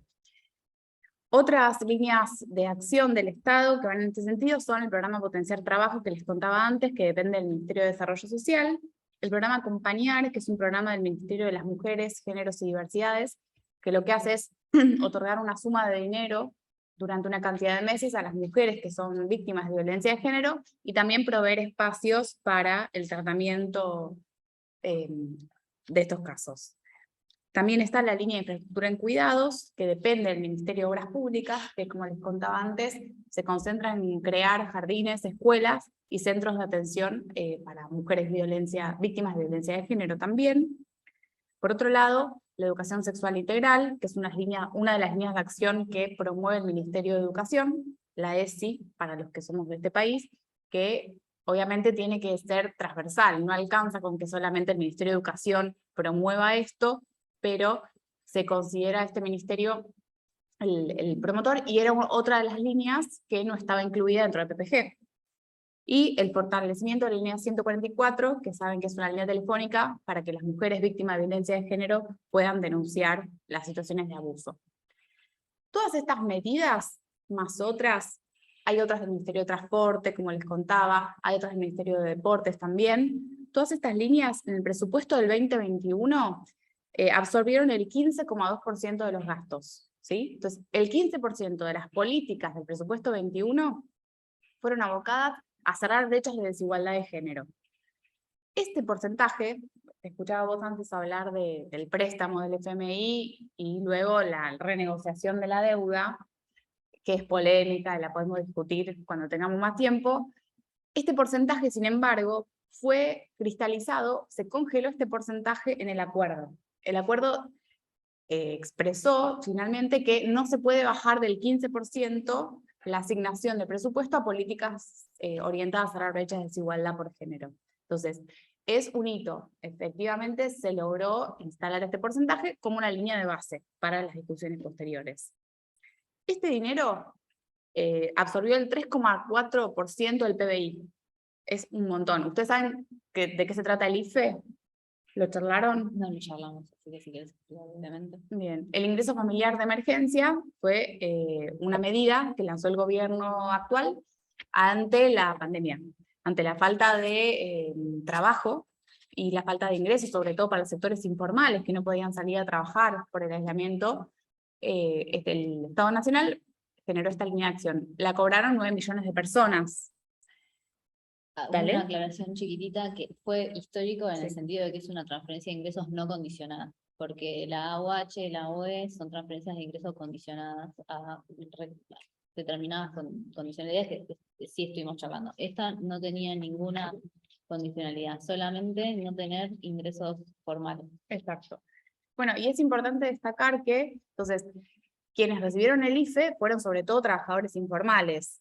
En particular, para que se den una idea de cómo llegó a los sectores más vulnerables el IFE realmente, el 27% de quienes recibieron el IFE eran beneficiarias de la UH. Beneficiarias, digo, porque el 98% de quienes reciben la asignación universal por hijo, eso es la UH, son mujeres. Entonces, el 27% de quienes recibieron el IFE son titulares de AUH. Además, en la asignación de este subsidio, de esta asignación no condicionada, se le dio prioridad a las mujeres por grupo familiar. Si en un grupo familiar más de una persona lo solicitaba, se le dio prioridad a las mujeres. Además, obviamente estuvo focalizada esta política a contener los ingresos de los deciles más bajos de la población. Saben que en el decil más bajo de la población, el 10% que menos gana, 7 de cada 10 son mujeres. Y al revés, entre el decil que más gana, 7 de cada 10 son varones. Vaya si no está feminizada la pobreza, ¿verdad? Entonces, si el IFE fue focalizado a los últimos deciles, claramente fue una política pública, una línea de acción estatal orientada a las mujeres, las diversidades, que son también quienes más complejidad tienen para insertarse en el mercado laboral. Entonces, yo les contaba que del presupuesto 2021, el 3,4% del PIB había sido orientado a cerrar brechas de género. El IFE también, y el IFE un gasto del 1,1% del PIB. Por lo tanto, casi el 5% del PIB se puede considerar que fue orientado a cerrar brechas de género. Entre la medida excepcional que fue el IFE y las medidas regulares que el Estado sigue promoviendo. Por otro lado, me parece que es importante destacar que, mirando la situación de la pandemia, un informe de ONU Mujeres y PNUD, el Programa de las Naciones Unidas, que analiza el tratamiento de los estados de la pandemia en todo el mundo, identificó que la Argentina está entre los primeros, en el ranking de los países que atacaron la pandemia. Desde una mirada de género, Argentina está en los primeros puestos. Entonces, Argentina, a través del IFE y de sostener estos programas que les mencionaba, se ubicó entre los primeros lugares. Y les cuento un poco más. Hace unas semanas, nuestra directora Sol Prieto participó en una conferencia internacional organizada por la ONU, y era impresionante ver cómo países de África o de Europa reconocían a la Argentina como promotora de políticas de género. Digo, no solo son los índices que nos muestran toda esta inversión, sino también que la Argentina, sobre todo a través del IFE, de la UH y de un programa más que ahora les voy a mencionar, fue identificada como un país modelo. Y la tercera línea de acción, que me parece que nos tenemos que detener en ella, es el programa Registradas. ¿Alguien sabe de qué se trata? Exacto. Es un programa que promueve que se formalicen las trabajadoras de casas particulares. El trabajo doméstico se debe formalizar. Esto lo sabemos, coincidimos todos, pero hay que generar una política activa para ello. En este sentido, el Estado cubre durante una cantidad de meses parte del salario de las trabajadoras particulares para que el empleador o la empleadora les pueda formalizar. Es muy importante formalizar este sector porque, como les decía antes, está altamente feminizado. Y además es muy importante porque en la pandemia se perdieron muchos puestos de trabajo de trabajadoras de casas particulares. Se perdieron porque, digo, los empleadores tal vez dejaban de tener ingresos para pagarles, pero sobre todo se perdieron porque el aislamiento impidió que llegaran a sus puestos de trabajo. O fueron las que primero fueron echadas, al no tener ningún vínculo laboral formal. Entonces, impulsar el programa Registradas es, por supuesto, también apuntar a cerrar brechas de desigualdad de género. ¿Alguna pregunta? Dale. Sobre la política de transporte específicamente, ¿cuál es la misma? En algunos países hay como valores específicos solo para mujeres, o también como el pánico, por ejemplo, que no como la efectividad, sobre todo en los grupos de transporte que están llegando. Que es un límite. Ajá, y si es extendido en la noche, o para la noche tienen otra política que pueda, porque aumenta la exposición a la violencia o asaltos. Y sobre la formalización de las trabajadoras del hogar, ¿cuánto ha aumentado a partir de que se lanzó el programa su regularización? Se han registrado 1 millón de trabajadoras de casas particulares. Esto es claramente un hito, pero también es importante destacar que a partir de la salida de la crisis del COVID, se reconfiguró el mercado laboral de las mujeres de menores ingresos. Como les decía antes, las mujeres sobre todo se insertan en tareas de cuidado, salud, educación y trabajo en casas particulares, pero además es fuerte la presencia en el comercio. Lo deben observar también, sobre todo en economías como las nuestras, las latinoamericanas, en donde el sector servicios concentra buena parte de la población empleada. Hasta antes de la pandemia, el trabajo en casas particulares era uno de los mayores sectores empleadores de las mujeres. Después de la pandemia, el sector de la educación y el comercio se llevó a la mayor parte de las trabajadoras. O sea que esto quiere decir que, aunque se recuperaron muchos puestos de trabajo, todavía no llegaron a recuperarse los niveles prepandémicos en el número de trabajadoras de casas particulares. Entonces, una medida que favoreció la formalización, pero que no llegó a reponer los niveles laborales previos a la pandemia. Y respecto a la política del Ministerio de Transporte, lamentablemente todavía no hay mucha evaluación generada sobre la política implementada.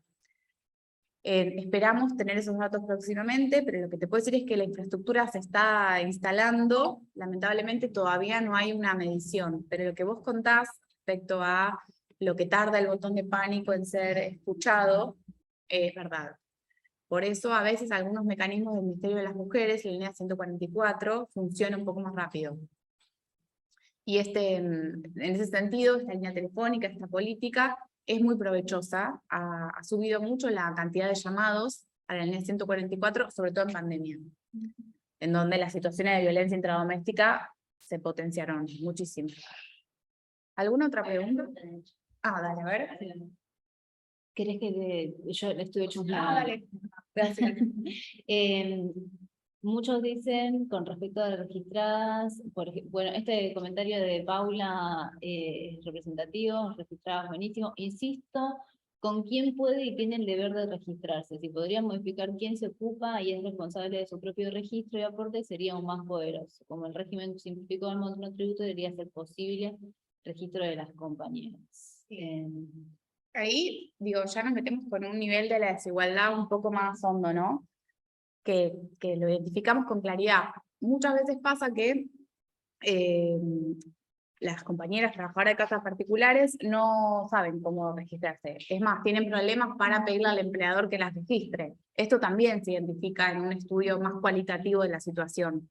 Por eso, ahora hay una nueva prórroga del programa Registradas, que ahora hasta fin de año, estaba vigente hasta el 30 de junio, y ahora se extendió hasta fin de año.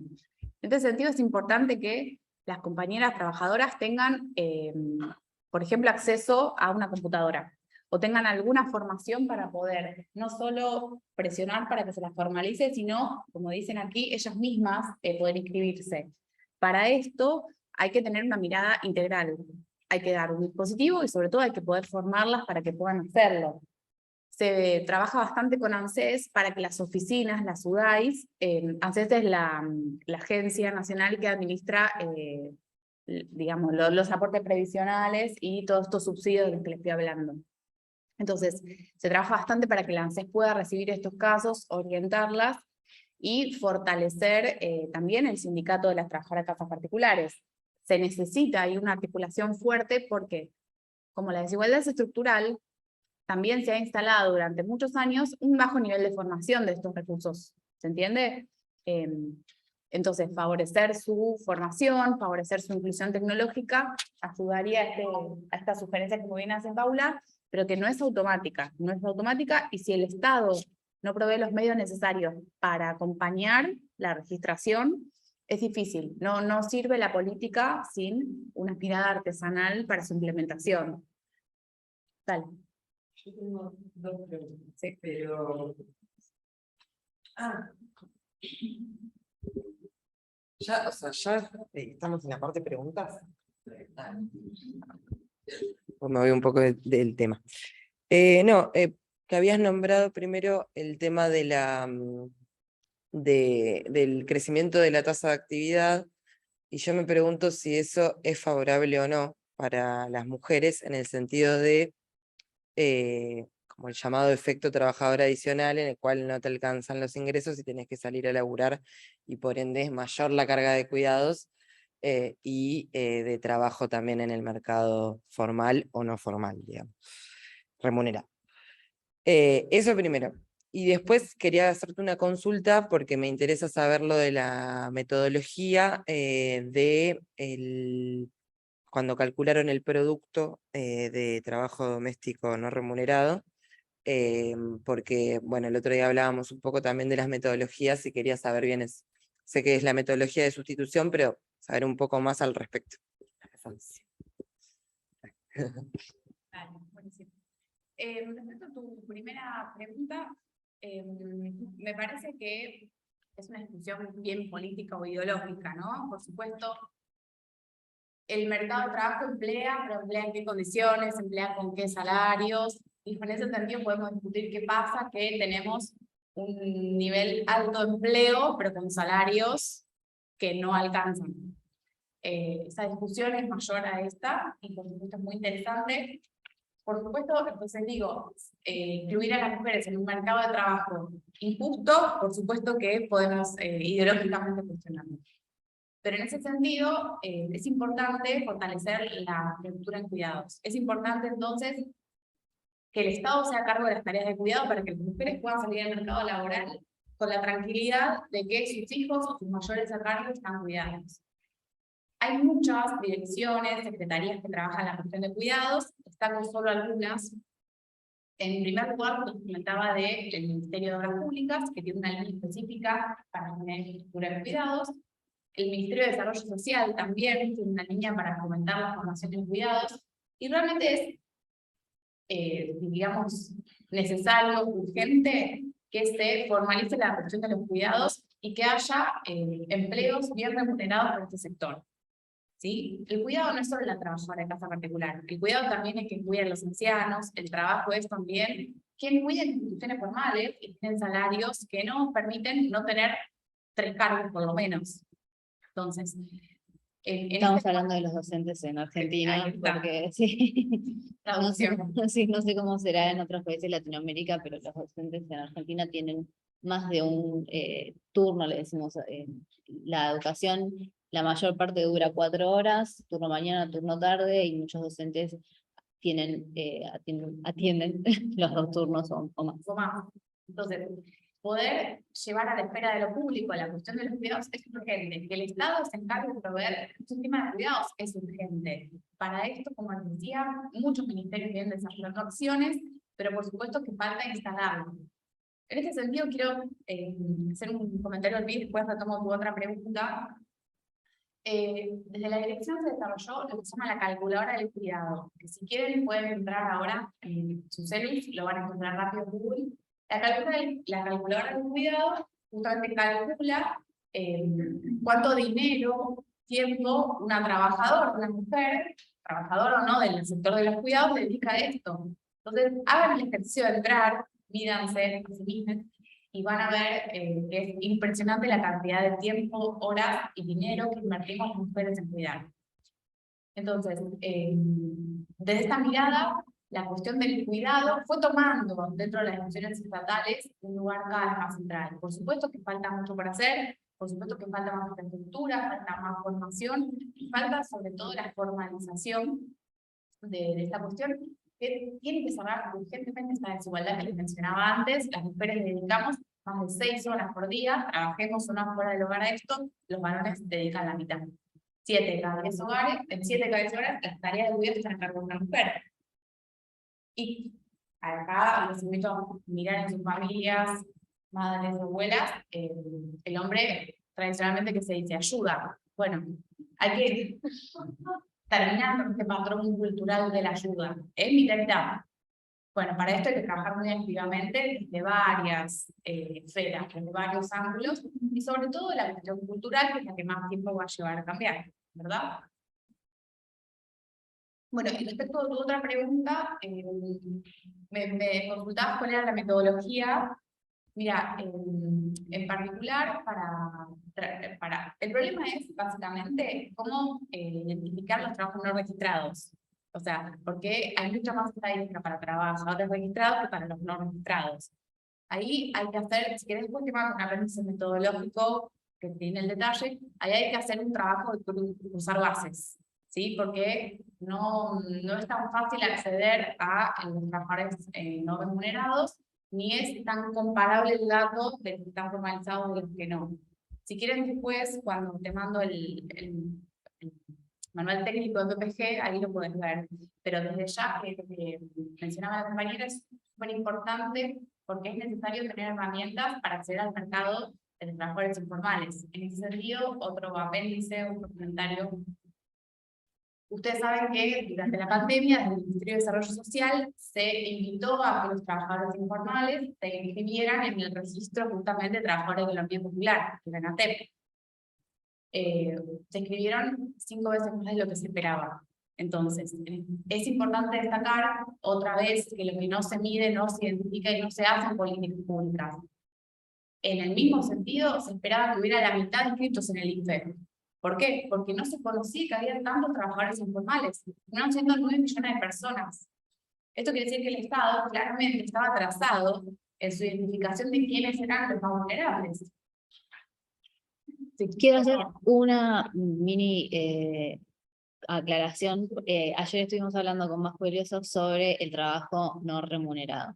Y vos nos trajiste acá esto de cruzar bases. ¿Por qué? Porque ayer hablábamos de las encuestas de uso del tiempo. Y Roberto nos traía esto de que las encuestas de uso del tiempo no solo preguntan por las tareas de cuidado directo, sino también por las tareas de trabajo comunitario. Y acá es donde me parece que viene a colación el comentario de cruzar bases. No solamente es el trabajo no remunerado hasta dentro de los hogares, que vamos a valorizar, sino que es el trabajo de las comunidades, y eso es clave a la hora de hacer estos ejercicios. Creo que la pregunta de la compañera venía por el lado de cómo se valoriza la hora que podemos captar con estas encuestas de uso del tiempo y con estas metodologías. Sí, tal cual, el dato del 15% de producto es Claro. cómo se calculaba, cómo se...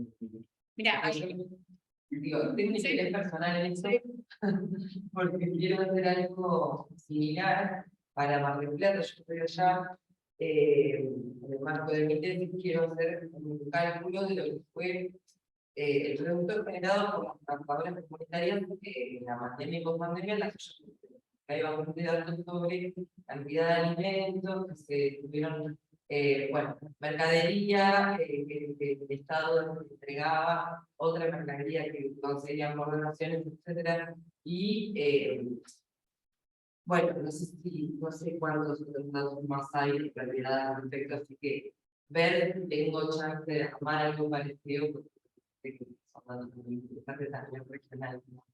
Si querés, hagámoslo más fácil, estemos en contacto, porque ahí es importante juntarnos y cruzar datos, porque no hay una manera de medirlo directamente. Sí, mejor pensémoslo más en detalle. Además hay otro límite, que es que la encuesta de uso del tiempo empieza. Recién ahora, este año, van a salir datos actualizados, de casi 10 años, recién ahora vamos a poder medir esto.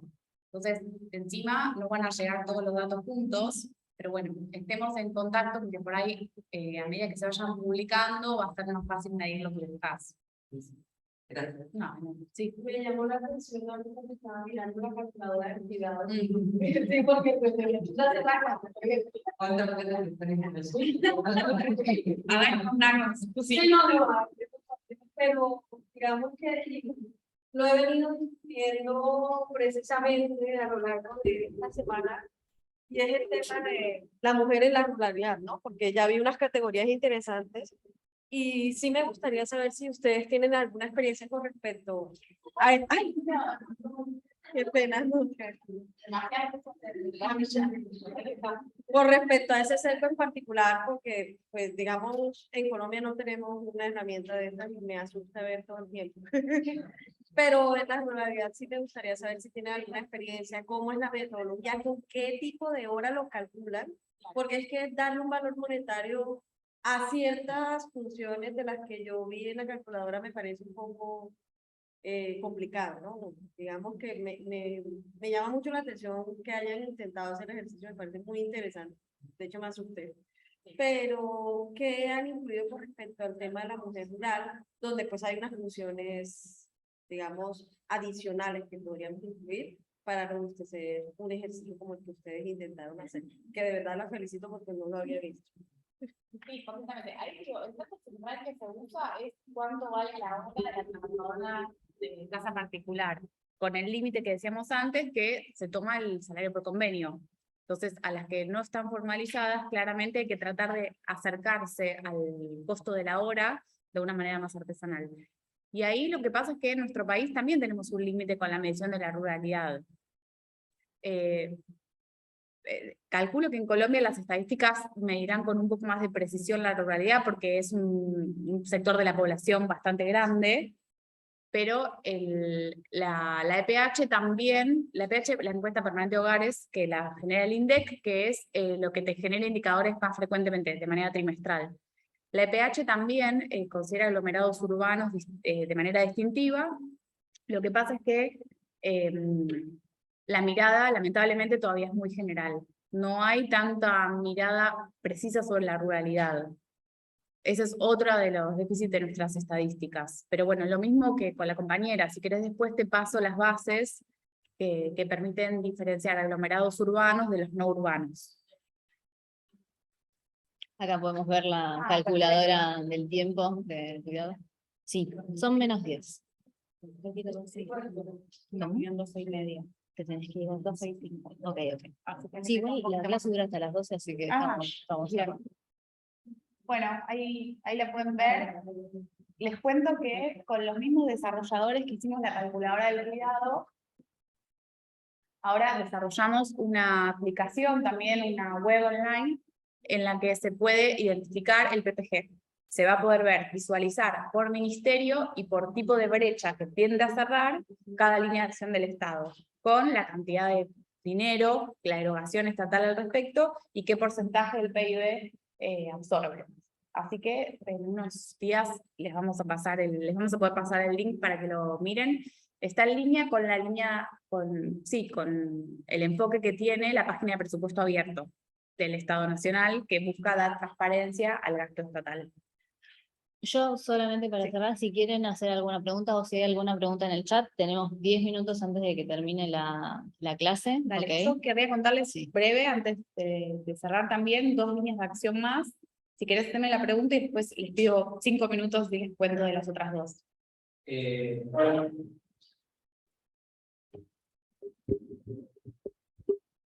Quería, que nos comenten un poco cómo fue el proceso de llegar a todo esto, especialmente desde que se hace desde el Estado, ¿no? Entonces, entiendo que es un proceso largo a nivel político, y supongo que tuvieron también resistencias, entonces, y claro, en otros países, por ejemplo, les comento un poco Ecuador. En Ecuador es complejo, se han intentado muchas cosas y siempre hay problemas, hay muchas cosas, entonces quisiera saber que nos cuenten un poco cuál fue la experiencia, cuál fue el proceso para conseguir, digamos, lo que se ha conseguido. Bueno, la verdad que tu pregunta justo me da pie a lo que les quería contar. Nada, todo esto fue fácil. La verdad que para hacer estas políticas necesitas aliades. y para eso tenés que ir identificándolos, como decía antes, de manera artesanal en cada rincón del Estado.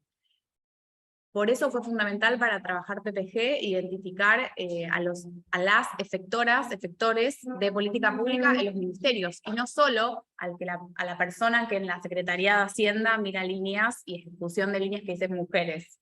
Si uno solo identifica la línea de acción orientada a cerrar brecha de género, porque el nombre de la política es mujeres, se queda muy, muy corto. Eso pasaba con la metodología hasta 2019 y por eso se modificó en 2020.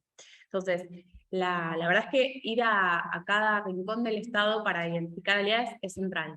En esta línea se formó el agrupamiento de Mujeres Gobernando. Mujeres Gobernando es justamente un grupo de mujeres, 260 mujeres con cargos jerárquicos, ¿no? Ministras, secretarias, directoras nacionales, que se juntaron para discutir políticas de género a nivel Estado nacional. Desde este grupo de mujeres, por ejemplo, se forjó la campaña por la menstruación, por el acceso, digamos, más justo a productos de gestión menstrual.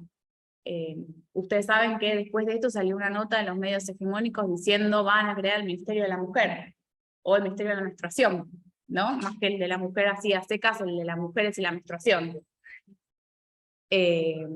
Y ahí, bueno, hubo que dar una batalla en los medios. Ya se había creado el Ministerio de las Mujeres, Géneros y Diversidades, que claramente va mucho más allá de esta política de promover una gestión menstrual sustentable, pero lo incluye. Sin embargo, todavía hay batallas culturales que dar para instalar la cuestión de la menstruación como una cuestión de desigualdad. En este sentido, ustedes saben que una mujer gasta casi una UH por año para pagar los productos de gestión menstrual sustentables. Al año gastamos más o menos 5.000 pesos las mujeres en la gestión menstrual. Esto es, para los sectores de más bajos ingresos, un montón de plata. Imagínense en una casa en la que hay 3 mujeres o 3 personas menstruantes. Eso absorbe una parte del ingreso del hogar muy alta. Durante la pandemia, muchas mujeres, o cuerpos menstruantes, perdón, nos contaban que no tenían cómo comprar los elementos y usaban trapos. Ustedes saben lo que genera ponerse trapos para la gestión menstrual. Infecciones y una serie de problemas mucho mayores a no tener para comprar los elementos de gestión menstrual. En ese sentido, hubo acciones desde el Estado Nacional, pero también desde los estados provinciales y municipales para proveer productos de gestión menstrual. Vos contabas la experiencia de los bolsones, ¿no? En algunas jurisdicciones, con los bolsones de comida se entregaban toallitas o tampones. En Mar del Plata se hizo. Bueno, al momento actual hay más de 7 provincias con leyes o normativas que regulan esto y casi 50 municipios que también lo están realizando. Esto, que lo tenemos tan naturalizado, realmente si lo pensamos con un poco de mirada crítica, es un factor de desigualdad. Es un gasto que los varones no tienen que hacer. Y no solo es un factor de desigualdad en lo económico, sino que realmente una gestión menstrual sin buena calidad es un problema para la salud. Grave. Es un problema para la educación, porque las mujeres, sobre todo las niñas y adolescentes, no asisten a la escuela si no tienen buenos elementos de gestión menstrual.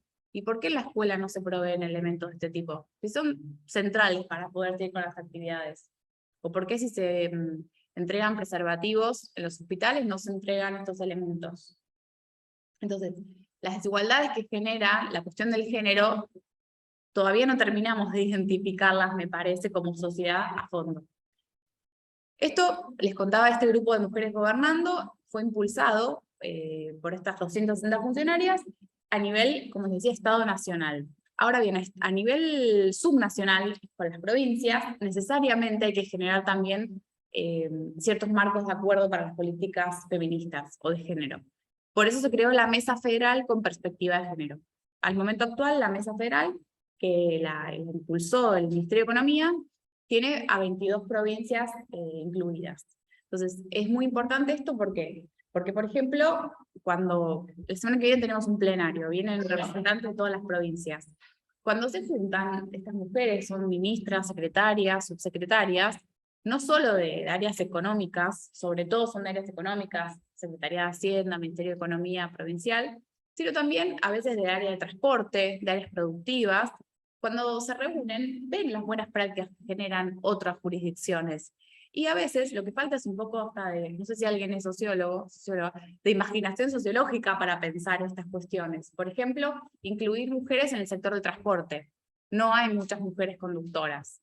No hay muchas mujeres en el sector de la construcción. Bueno, hay provincias que ya lo han impulsado. Y cuando hacemos reuniones plenarias, que vienen todas las participantes, o temáticas, lo que se hace es eso, que una provincia comparta su experiencia, sus problemas para la aplicación de política pública, y otra provincia lo pueda replicar.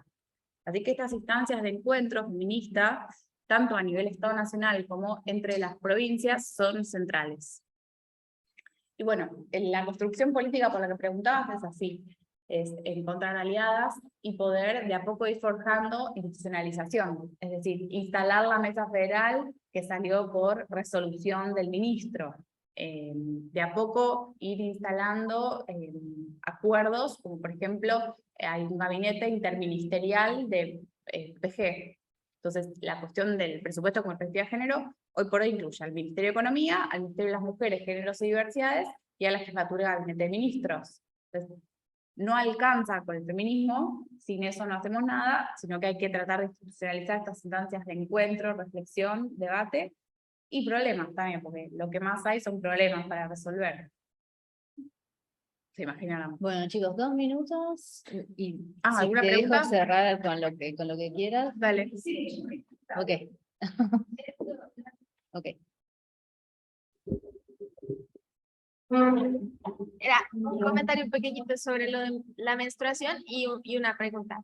El comentario era que también yo creo que una dificultad que tenemos en Colombia, de pronto también acá, es que no se puede pensar solo en políticas, por ejemplo, de entregar productos menstruales, sino como de educación alrededor, ¿no? Porque, por ejemplo, hace poco había una propuesta como, bueno, ahora existe la copa, podríamos repartirle la copa a muchas personas menstruantes que estén en situación de calle, pero digamos, sin un acompañamiento de política pública educativa, pues es muy complicado. Por ejemplo, en Colombia todavía muchas personas piensan cosas como que usar tampones, como que puedes perder la virginidad, ese tipo de cosas que todavía también van a limitar mucho más la política pública de ayudas menstruales, por ejemplo. Y la pregunta que les iba a hacer es, otro problema que yo veo en las instituciones de Colombia es que en general las políticas de cuidado y de género están siempre focalizadas en las instituciones de solo género. Me explico, digamos, la Dirección de Mujer Rural, la Secretaría de Género, y ahí se concentra todo lo de género y cuidado, y muchas veces ni siquiera solo eso, sino como se creó la Comisión de Género, se le delega a la Comisión de Género un montón de otros trabajos. Entonces, por ejemplo, cuando yo estaba en la Dirección de Mujer Rural, también nos pasaban la de LGBT, la de racializados, sí, como la de jóvenes, sí, todo empezó a caer sobre esa dirección. Como ya tenía el enfoque diferencial de género, nos botaban todos los demás enfoques diferenciales. No sé si eso es algo que también sucede aquí y cómo creen que podríamos resolver ese tema. Bien. Te doy una respuesta más pesimista aún. Vos podés darle copas menstruales a personas que viven en asentamientos precarios. Si no tienen agua potable para lavar la copita, no la pueden usar. Entonces, ese es el problema de la política pública pensada de manera estructural, sin ir a ver a los efectores de salud o de género o de educación, que son los que conocen qué sirve para cada territorio. Por supuesto que todos estaríamos de acuerdo con que la gestión menstrual fuera realizada a través de productos de gestión menstrual sustentable, como la copita o la toallita de tela. Pero en asentamientos en donde no hay agua potable o donde la ruralidad, recogiendo lo que vos preguntabas, impide tal vez cierta privacidad o cierta higiene, es muy difícil que esto les sirva. Por ahí hasta les genera un problema. Entonces, en ese sentido, decía yo, focalizar la política pública de acuerdo al territorio en donde se implementa. Y acá en Argentina tenemos un inmenso desafío, porque la verdad que cada provincia tiene su universo de problemas y de posibilidades. Por eso la mesa federal es central. Y respecto a tu segunda pregunta, sí, por supuesto. Antes de que se creara el Ministerio de las Mujeres, Géneros y Diversidades, existía el Instituto para la Mujer, que finalmente terminaba absorbiendo mucha de la demanda de cuestiones de discapacidad, niñez, y todos los temas que la política mainstream no podía absorber. Eso sucede, pero cada vez menos. Diría que yo identifico ahora, o sea, cada vez que tengo que hablar de un tema como el que vos preguntás, Andy se encarga de discapacidad, Ministerio de Mujeres se encarga de mujeres y diversidades. Por ejemplo, veo sí un límite en la cuestión de la población indígena rural. Todavía no hay, me parece a mí, una ponderación del tema en nuestro país, de modo que no hay a veces, como decía antes, ni indicadores ni estadísticas tan precisas, ni un área en donde se puedan discutir estas cuestiones más en particular. Así que siempre la política pública está en tensión. Lo que pasa es que, en mi mirada por lo menos, las instancias de política pública se generan por demandas de la sociedad civil, digamos. Si no hay a veces un actor de la sociedad civil fuertemente empoderado, es difícil que el Estado lo recoja, lo pondere, ¿no? Bueno, eso pasó con el feminismo. ¿Cuántos años de lucha tenemos encima hasta que se creó el Ministerio de las Mujeres? O se creó un área de género dentro del Ministerio de Economía.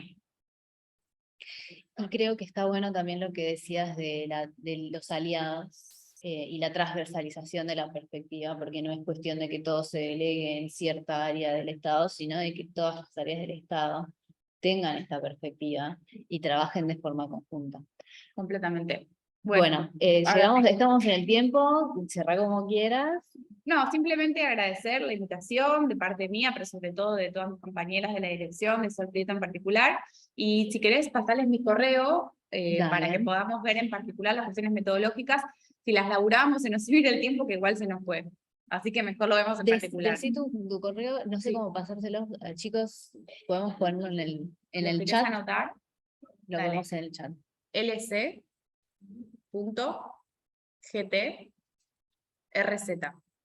Es Lucía Gutiérrez sin las vocales, con un punto al medio, @gmail.com.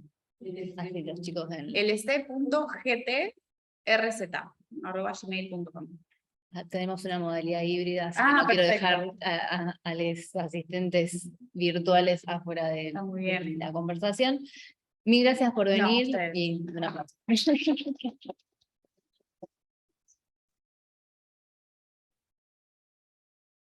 Bueno. Bueno, chicos.